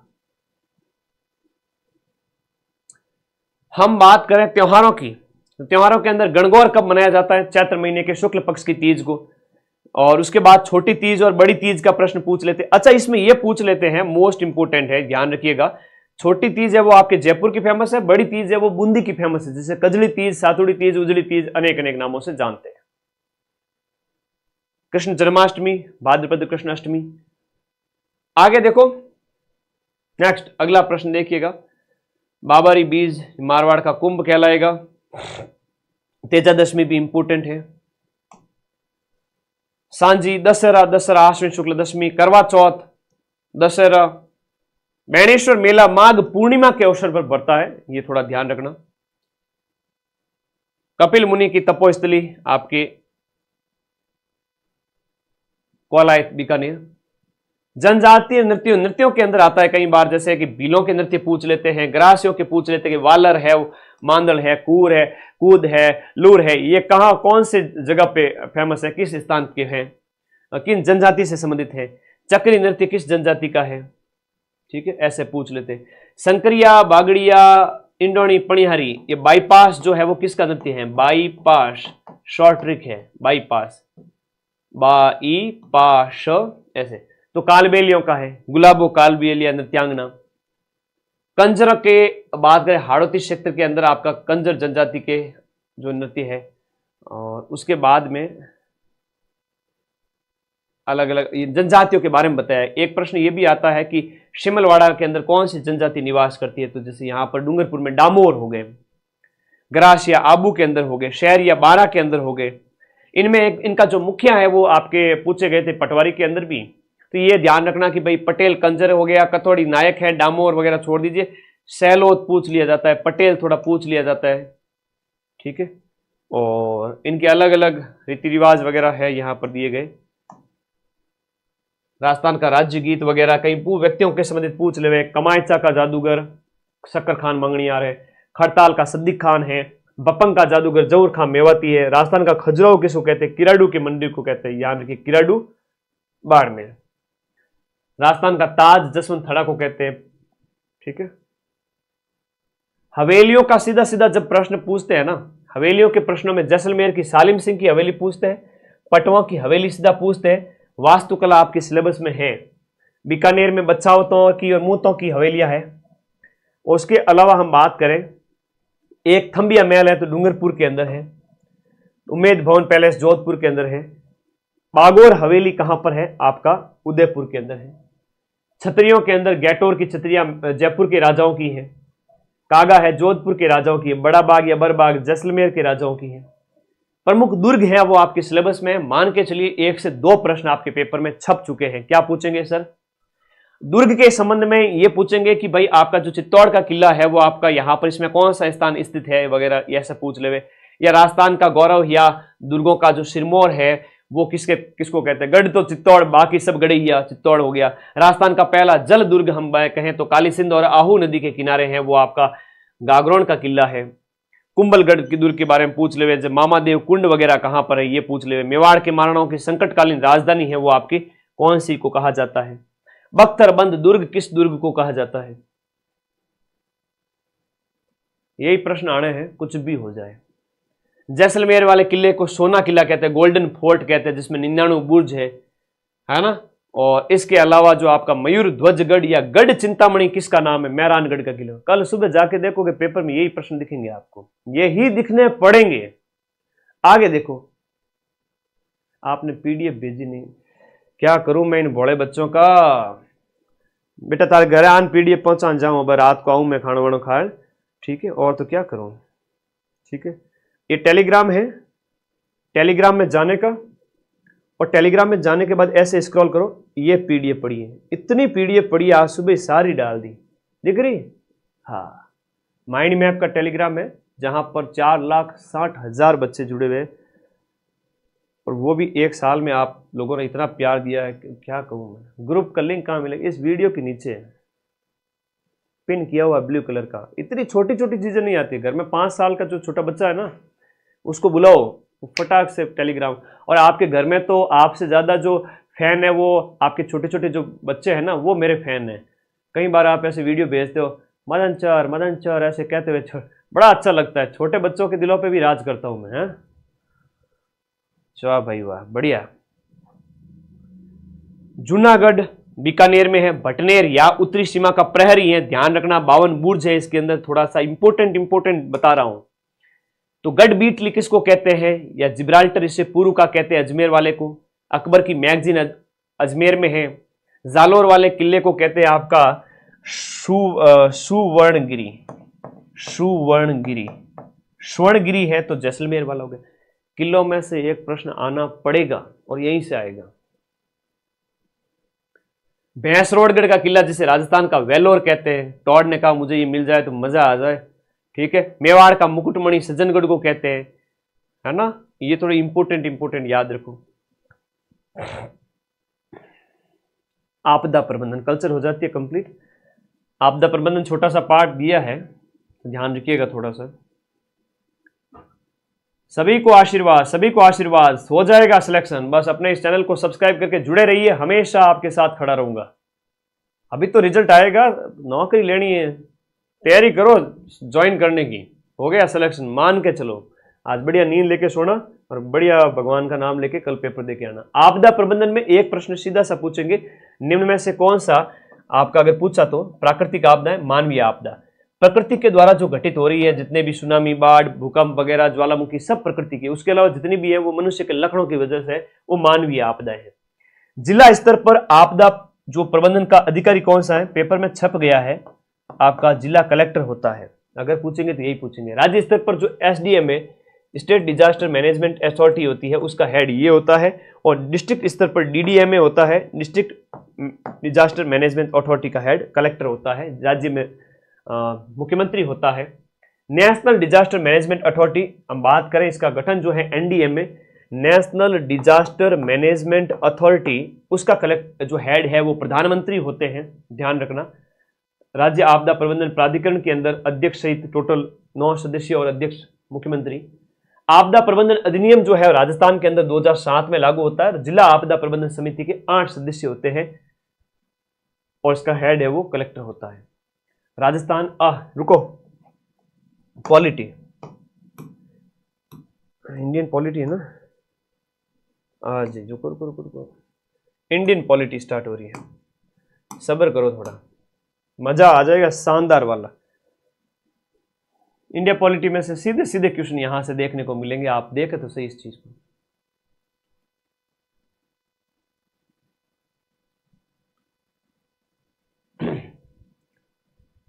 कैबिनेट मिशन की बात करें तो 1946 में इसकी सिफारिश पर भारत में संविधान सभा बनी है। अंतरिम सरकार है वो आपके कैबिनेट की सिफारिश पर ही बनी थी, कैबिनेट मिशन पर। अंतरिम सरकार का गठन 1946 के अंदर किया गया था और ये 15 अगस्त 1947 तक इसने काम किया था। इसमें टोटल अंतरिम सरकार के अंदर 15 सदस्य थे, जिसका जो हेड बन गया था माउंट बैटन, और नेहरू जी को कहा तुम मेरे दूसरे नंबर पे रहो, तो नेहरू जी है वो उपाध्यक्ष बने थे बेचारे, करे तो क्या करे, उसमें आजाद थे नहीं कि आजादी दे देंगे बैठ जाओ, इधर ही मिलेगा, बैठ जाइए इधर, बैठ जाइए आपको मिलेगा, तो उपाध्यक्ष बना दिया इनको अंतरिम सरकार में। कितने सदस्य थे अंतरिम सरकार के अंदर? 15 सदस्य थे। संविधान सभा के अंदर कितनी महिलाएं सदस्य थी? वो भी 15 सदस्य थी। संविधान सभा की पहली बैठक पेपर में छपनी पड़ेगी आपके 9 दिसंबर को, गठन 6 दिसंबर को होता है लेकिन 9 दिसंबर को पहली बैठक है, 260 सदस्य उपस्थित थे। संविधान सभा में टोटल सदस्यों की संख्या पेपर में आ सकता है 389। इनमें से भी 296 निर्वाचित हैं, 93 मनोनीत हैं और चीफ कमिश्नर इस क्षेत्र से 4 थे। स्थायी और अस्थायी अध्यक्ष का प्रश्न पेपर में छप गया है, ठीक है, पेपर में छप गया है। राजेंद्र प्रसाद जी स्थायी थे, अस्थायी सच्चिदानंद जी सिन्हा थे। अब मैं कल खोटी बताता, उससे बेटर है कि आज इन्होंने रोक लगा के अच्छा किया। बल्लू तो तुम्हारी जेल से कब का फरार हो चुका है, ठीक है, मेरे को भी शौक है पेपर बताने का बच्चों को। आगे आ जाओ, यहां देखिएगा सीधा सीधा 8 बड़ी समितियां थी, 8 बड़ी समितियां, और इनका हेड का प्रश्न पटवारी के पेपर में भी पूछा था अधीनस्थ बोर्ड ने। 4th ग्रेड में सिंपल सा क्वेश्चन पूछ लेंगे, ध्यान रखना। 8 बड़ी समितियों के अंदर संघ और संघ संविधान की बात करें तो संघ में नेहरू जी हैं। प्रांत की जब भी बात करेंगे, प्रांत और मूल अधिकार की बात करेंगे, पटेल जी हैं। प्रक्रिया और वार्ता की बात करेंगे तो राजेंद्र प्रसाद जी हैं, प्रक्रिया और वार्ता के राजेंद्र प्रसाद है। संचालन वाला पटवारी में पूछा गया था, संचालन के जो है वो राजेंद्र प्रसाद जी हैं, लेकिन कार्य संचालन की पूछे तो क से के मुंशी करना, कार्य संचालन में के मुंशी करना, लेकिन संचालन पूछे तो राजेंद्र बाबू करना, ये इंपॉर्टेंट नहीं है।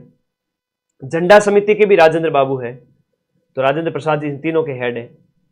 प्रारूप वाला तो छप गया है पेपर के अंदर, प्रारूप समिति वाला पेपर में छप गया है। संविधान की विशेषताओं का सीधा सीधा प्रश्न आपसे पूछा जाएगा। क्या पूछा जाएगा सर? संविधान की विशेषताओं में कि भारत का संविधान एक लिखित संविधान है, निर्मित संविधान है, इसमें प्रस्तावना है, हमारे यहां पर ब्रिटेन से संसदीय प्रणाली को अपनाया गया है, इसमें शक्तियों का स्रोत सारा जनता के अंदर है, केंद्र राज्यों के संबंध है, संविधान बड़ा स्पष्ट है, स्वतंत्र निर्वाचन आयोग है, समानता के सिद्धांत पर आधारित है, बंधुत्व का भाव है, संविधान संशोधन में लचीलापन और कठोरतापन अनुच्छेद 368 में देखने को मिलता है, और भी विशेषताएं जहां पर स्वतंत्र न्यायपालिका वगैरह हमारे संविधान की विशेषता है। उद्देशिका में एक प्रश्न यह आएगा कि आपका 42वां संविधान संशोधन अधिनियम के तहत 1976 के अंदर कौन से शब्द जोड़े गए थे? समाजवादी जोड़ा गया था, पंथ निरपेक्ष जोड़ा गया था, अखंडता जोड़ा गया था। एक प्रश्न आपके पेपर में छप चुका है और वो ये है कि भारतीय संविधान को कब अंगीकृत किया गया था, अधिनियमित किया गया था, आत्मार्पित किया गया था? 26 नवंबर 1949 को किया गया था। ये तो आना ही पड़ेगा। संविधान के स्रोत की बात करें तो सीधा सीधा प्रश्न पूछ लेंगे, हमने तो भारतीय संविधान के अंदर मूल अधिकार कहां से अपनाए? अमेरिका से। न्यायिक पुनरावलोकन जो है आपके अमेरिका से। ब्रिटेन से क्या अपनाया है? संसदीय शासन और विधि के शासन को। आयरलैंड से क्या अपनाया है? नीति निर्देशक तत्वों को। छपना पड़ेगा पेपर में, छपना पड़ेगा। कनाडा के संविधान से हमने संघ व्यवस्था को अपनाया है, अवशिष्ट शक्तियों को अपनाया है। आपातकाल जर्मनी, मूल अधिकारों का स्थगन इंपोर्टेंट नहीं है। स्वतंत्रता और देखो गणतंत्र और इसके साथ साथ आपका जो स्वतंत्रता समानता फ्रांस के संविधान से। ऑस्ट्रेलिया के संविधान से समवर्ती सूची अपनाई है, आना पड़ेगा पेपर में। सोवियत संघ से मूल कर्तव्य अपनाए हैं, मूल कर्तव्य। और संविधान संशोधन अफ्रीका से। नागरिकों के मूल अधिकार पूछे जाएंगे, सब गया भाई, ध्यान कर लो। और मूल अधिकार के अंदर संविधान के भाग 3 के अंदर संविधान के भाग 3 के अंदर 6 मूल अधिकार हैं। 7वां हक संपत्ति का था जो हटा दिया गया था। और 6 मूल अधिकारों की बात करें तो समानता है, स्वतंत्रता है, शोषण है, धार्मिक स्वतंत्रता है, संस्कृति, शिक्षा और संवैधानिक उपचारों का अधिकार, जिसे आत्मा कहा गया संविधान की, ये अंबेडकर जी के द्वारा। तो ये आपका हो गया। इनमें भी अंतर है थोड़ा सा, जो एक टिपिकल क्वेश्चन हो जाता है। ये आपका न्यायालयों के द्वारा संरक्षण प्राप्त है और वो तो खाली एक आदेश है, इतना समझ लो बहुत है। हम बात करें यहां पर समानता के अधिकार अनुच्छेद 14 से लेकर के 14, 15, 16, 17, 18 तक है। तो यहां पर कानून के समक्ष समानता है 14 में, फिर 15 में है वो आपका जाति है। स्वतंत्रताएं हैं 6 प्रकार की यहां पर दी गई है। देखो जो है आपके अनुच्छेद 19, 20, 21, 22। तो अनुच्छेद 19 के अंदर आपके 6 स्वतंत्रताएं हैं। 21 क जो आपका यहां पर बात करें, प्राण की स्वतंत्रता 21 के अंदर है, लेकिन 21 क के अंदर प्राथमिक शिक्षा है, ध्यान रखना। गिरफ्तारी वाला जो है अनुच्छेद आपका 22 हो जाता है। शोषण के खिलाफ है, बच्चों को आप जो है बाल निषेध की बात करता है, बाल श्रम निषेध की, वो 23 में है। और उनका जो कारखानों में भारी काम करवाना वो 24 के अंदर है। तो ये बाल श्रम से संबंधित हो जाते हैं शोषण के खिलाफ। 25, 26, 27, 28 है वो धर्म मानने से संबंधित है। और 29 और 30 है वो आपकी संस्कृति से संबंधित है, आप जिस संस्कृति को माने अपनाए उसको। सीधा सा प्रश्न यहां से पूछ लेंगे, भारत के संविधान के कौन से भाग के अंदर डीपीएसपी है? इंपोर्टेंट है।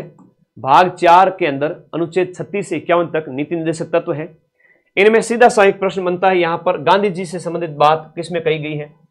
पंचायतों के जो है विकास के संबंध की बात किसमें कही गई? अनुच्छेद 40 के अंदर कही गई है, पंचायतों के विकास से संबंधित बात। अनुच्छेद आपका जो है पर्यावरण की रक्षा, जो 42वें संविधान संशोधन अधिनियम 1976 द्वारा शामिल किया गया, 48A जो पर्यावरण का है। विदेश अंतर्राष्ट्रीय संबंधों की बात 51 के अंदर कही गई है। समान नागरिकता संहिता जो है, समान नागरिक संहिता 44 के अंदर है। पर तुम्हारे तो प्रश्न क्या आएगा कि नीति निर्देशक तत्व संविधान के कौन से भाग में और कौन से अनुच्छेद के अंदर है, इतना पूछेंगे। मैं क्यों तुम्हें फालतू में इतना डराऊं, मेहनत कराऊं। हाँ, आपदा प्रबंधन में क्वेश्चन आया तो इतना ही पूछेंगे, जिला आपदा प्रबंधन प्राधिकरण का हेड कौन होता है, बस, उससे ज्यादा कोई प्रश्न नहीं आएगा। स्टेट का पूछे तो सीएम कर देना, बाकी ठीक है। ये भाग 4 के अंदर है। लेकिन भाग 4 क के अंदर, भाग 4 क के अंदर अनुच्छेद जो आपका 51 क है, उस 51 क अनुच्छेद के अंदर 11 मूल कर्तव्य हैं।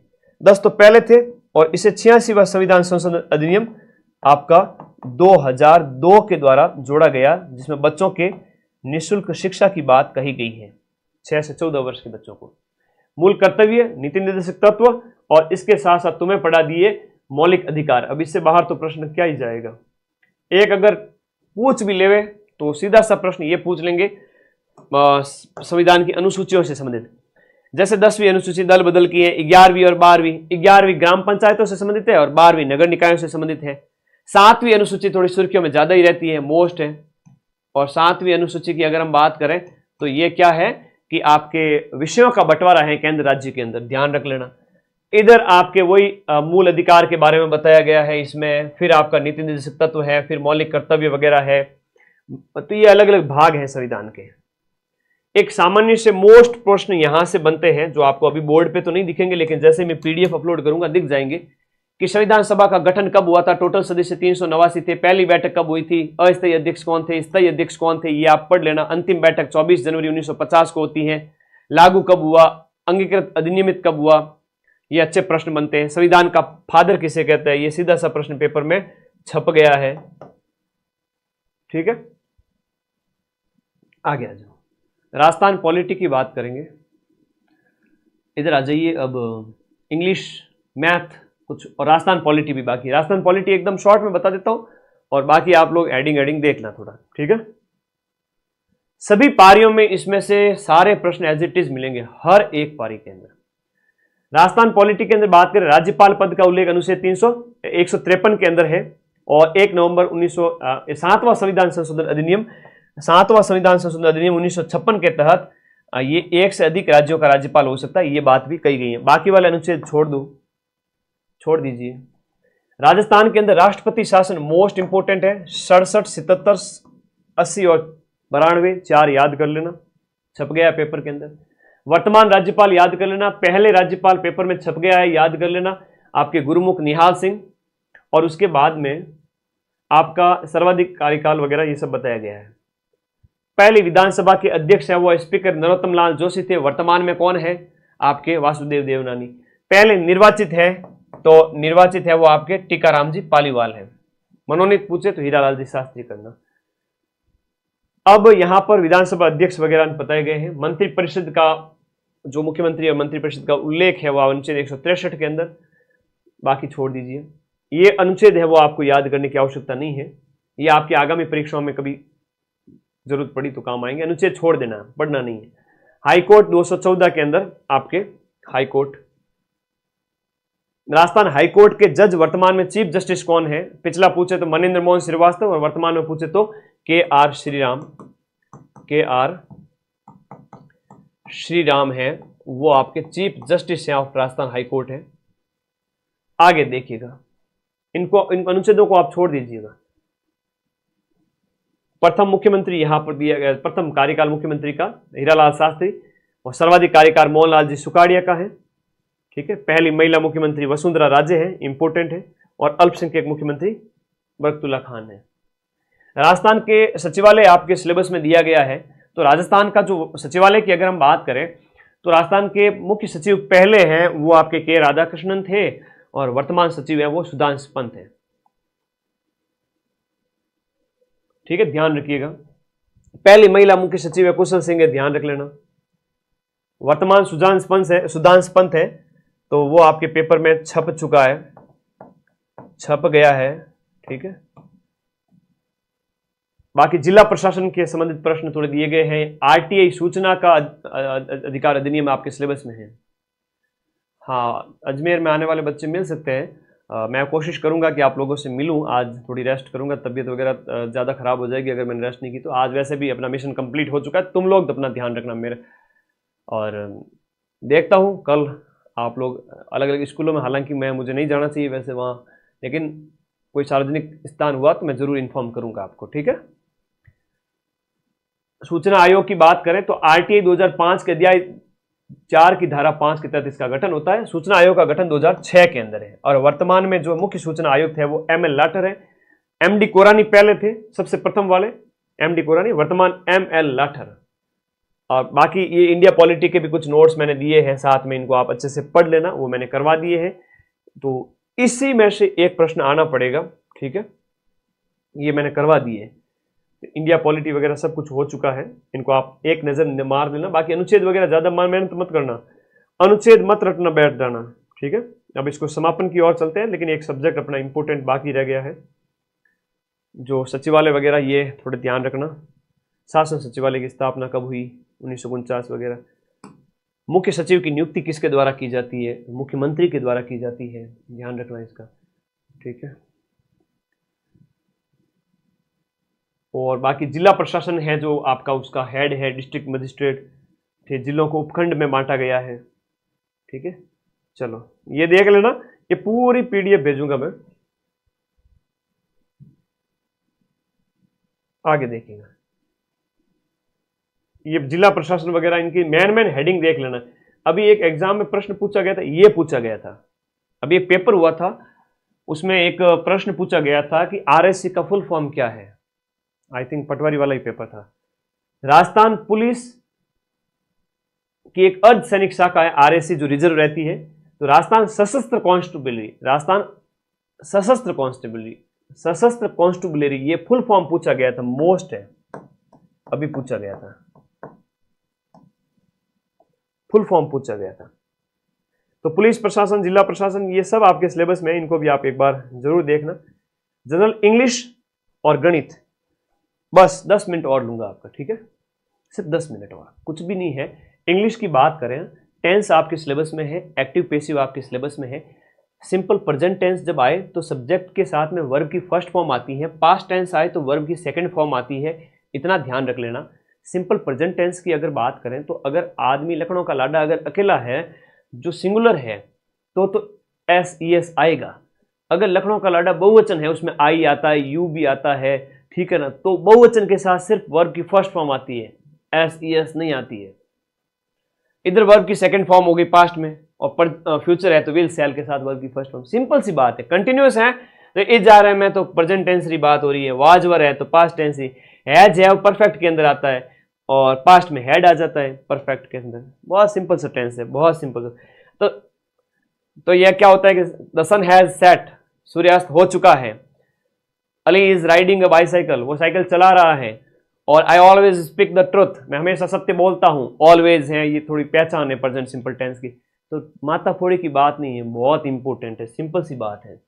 एक्टिव पैसिव की जब भी बात आती है ना, तो इधर देखो यहां पर एक्टिव वॉइस दिया हुआ है, पैसिव वॉइस दिया हुआ है, प्रेजेंट टेंस के हैं यहां पर, ये आपके इधर पास्ट आ गया, इधर प्रेजेंट टेंस की बात हो रही है। वही सब्जेक्ट वर्ब ऑब्जेक्ट दिया हुआ है, इधर ऑब्जेक्ट हो जाएगा और फिर बाद में आपकी हेल्पिंग वर्ब आ जाएगी, वर्ब की थर्ड फॉर्म आ जाएगी और फिर वो सब्जेक्ट है वो ऑपोजिट चला जाएगा। तो सीधी सी बात है, I write a interesting book, an interesting book is written by me, passive बन गया, पास्ट हो गया। पास्ट टेंस के अंदर है वो आपका जो है पास्ट टेंस की, अगर पास्ट परफेक्ट है, यहाँ पर पास्ट सिंपल की बात करें, ये रहा past simple, I wrote a book has, यहाँ पर हम बात करें तो इसमें क्या है कि सिंपल पास्ट होगा तो वाज वर आ जाएगा और कंटिन्यूस है तो आईएनजी आ जाएगा। ठीक है जी, सब्जेक्ट वर्ब ऑब्जेक्ट, और उधर पैसिव वॉइस में ऑब्जेक्ट पहले आ जाता है, वर्ब की थर्ड फॉर्म आ जाती है, हेल्पिंग वॉइस। मैंने कई सारे फॉर्मूलेज यहाँ लगाए हैं, आप इनकी जरूर मदद लेवें, बहुत इंपॉर्टेंट चीजें, बड़ी मुश्किल से मुझे मिली ये चीजें। डायरेक्ट इनडायरेक्ट में देखो, भले आपको आता हो या नहीं आता हो, मैं सीधी सी बात आपको बता देता हूँ। डायरेक्ट इनडायरेक्ट के अंदर जैसे यहाँ पर एक तो डायरेक्ट सेंटेंस बोला गया है कि उसने कहा आई एम फीलिंग हैप्पी, मैं खुश जो है हैप्पी महसूस कर रहा हूं। अप्रत्यक्ष रूप से इसको कैसे बोलेंगे कि उसने कहा था, ही सैड, अब इसको जोड़ना भी पड़ेगा तो दैट लगा दिया, तो सैड आया तो दैट लगा दिया, सैड टू आया तो उसको यहां पर टोल्ड कर दिया। अब इस तरह से तो ये इन्वर्टेड जो है क्वेश्चन मार्क में हो गया तो आस्क्ड आ गया। तो इसे थोड़ा अलग अलग इसके रूल होते हैं कई सारे। सिंपल प्रेजेंट टेंस है, यहां पर देखो पॉजिटिव, नेगेटिव और क्वेश्चन मार्क वाला है, ये भी आपके सिलेबस में है। असर्टिव, नेगेटिव सेंटेंसेस वगैरह आपके सिलेबस में है। तो सीधी सी बात है कि सब्जेक्ट है, वर्ब है और ऑब्जेक्ट है, तो सीधा सीधा असर्टिव सेंटेंस है, सीधा सिंपल सेंटेंस है। नेगेटिव बनाना हो तो उसमें नॉट आ जाएगा, हेल्पिंग वर्ब प्रेजेंट वाले की है तो वो आ जाएगी, पास्ट है तो पास्ट वाले की आ जाएगी और नॉट लग जाएगा उसके साथ में। ठीक है, सीधी सी बात है। क्वेश्चन मार्क बनाना है तो डू डज है तो प्रेजेंट की पहचान है ना, डिड है तो वो आपके पास्ट की पहचान है क्वेश्चन मार्क बनाने के लिए। हैज हैव है तो प्रेजेंट कंटिन्यूअस वो आगे आ जाएगा, हैड है तो वो पास्ट परफेक्ट वाले में आगे आ जाएगा। देखिए अलग अलग वो हेल्पिंग वर्ब वगैरह थोड़ा ध्यान रखना। अब जो आर्टिकल का प्रयोग करना है ना, जैसे ए एंड द का प्रयोग अगर करें, ए का प्रयोग किस में किया जाता है? कॉन्सोनेंट के अंदर। कॉन्सोनेंट मतलब बात करें सॉरी स्वर के अंदर, जो स्वर नहीं वो व्यंजन के अंदर, व्यंजन जहां भी है वो इसमें आपका ए का प्रयोग। वॉवल मतलब जो स्वर है उनके अंदर आपके एन का प्रयोग किया जाता है। जैसे A N, A E I O U से स्टार्ट होते हैं जितने भी शब्द है उनमें एन आता है। जैसे एन एप्पल हो गया, ए E I O you, orange है, अम्ब्रेला है, ऐसे शब्द जब भी आ जाए आप एन लगा देना। ए ई आई ओ यू से स्टार्ट होने वाले स्वर जो है वो आपके स्वर है, स्वर जहां पर भी आ रहा है वो आपका एन आएगा उनके आगे। ठीक है, एन आएगा, बाकी ए आएगा आर्टिकल। और द की बात करें, द कहां आएगा सर?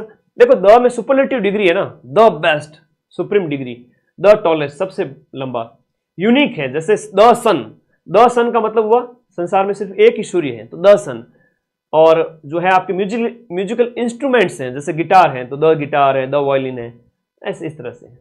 तो singular and plural nouns to refer to something specific and sometimes something mentioned before. तो स्पेशल कोई हो, जैसे सूर्य की बात हो रही है, गंगा की बात हो रही है, गीता की बात हो रही है, तो मेन चीजें जो है वो यूनिक है, उनके लिए द का इस्तेमाल हो रहा है। तो थोड़ा ध्यान रखना, मैं ए एन डी का थोड़ा बताया मैंने आपको, एन का आपको अच्छे से समझ में आ गया होगा। जो स्वर, जो वॉवल साउंड जहां पर आती है, ए ई आई ओ यू से स्टार्ट होने वाले शब्द। अब यहां पर डिटरमाइनर देखो, जिसमें आर्टिकल वगैरह ये सारी चीजें हैं। प्रेपोजिशंस की अगर हम बात करें, प्रेपोजिशन में थोड़ा सा ध्यान रखना, जैसे टाइम से पहले क्या आता है? एट आता है। टाइम जहां भी दिया है सीधा सा सही कर देना, एट आएगा। ठीक है, मील टाइम है, जैसे जो है आपका लंच का टाइम है, ब्रेकफास्ट का टाइम है, एट आएगा। हॉलीडे यानी छुट्टी है तो एट आएगा। एक्सप्रेशन है जैसे present, at this moment, night, day, तो एट आएगा।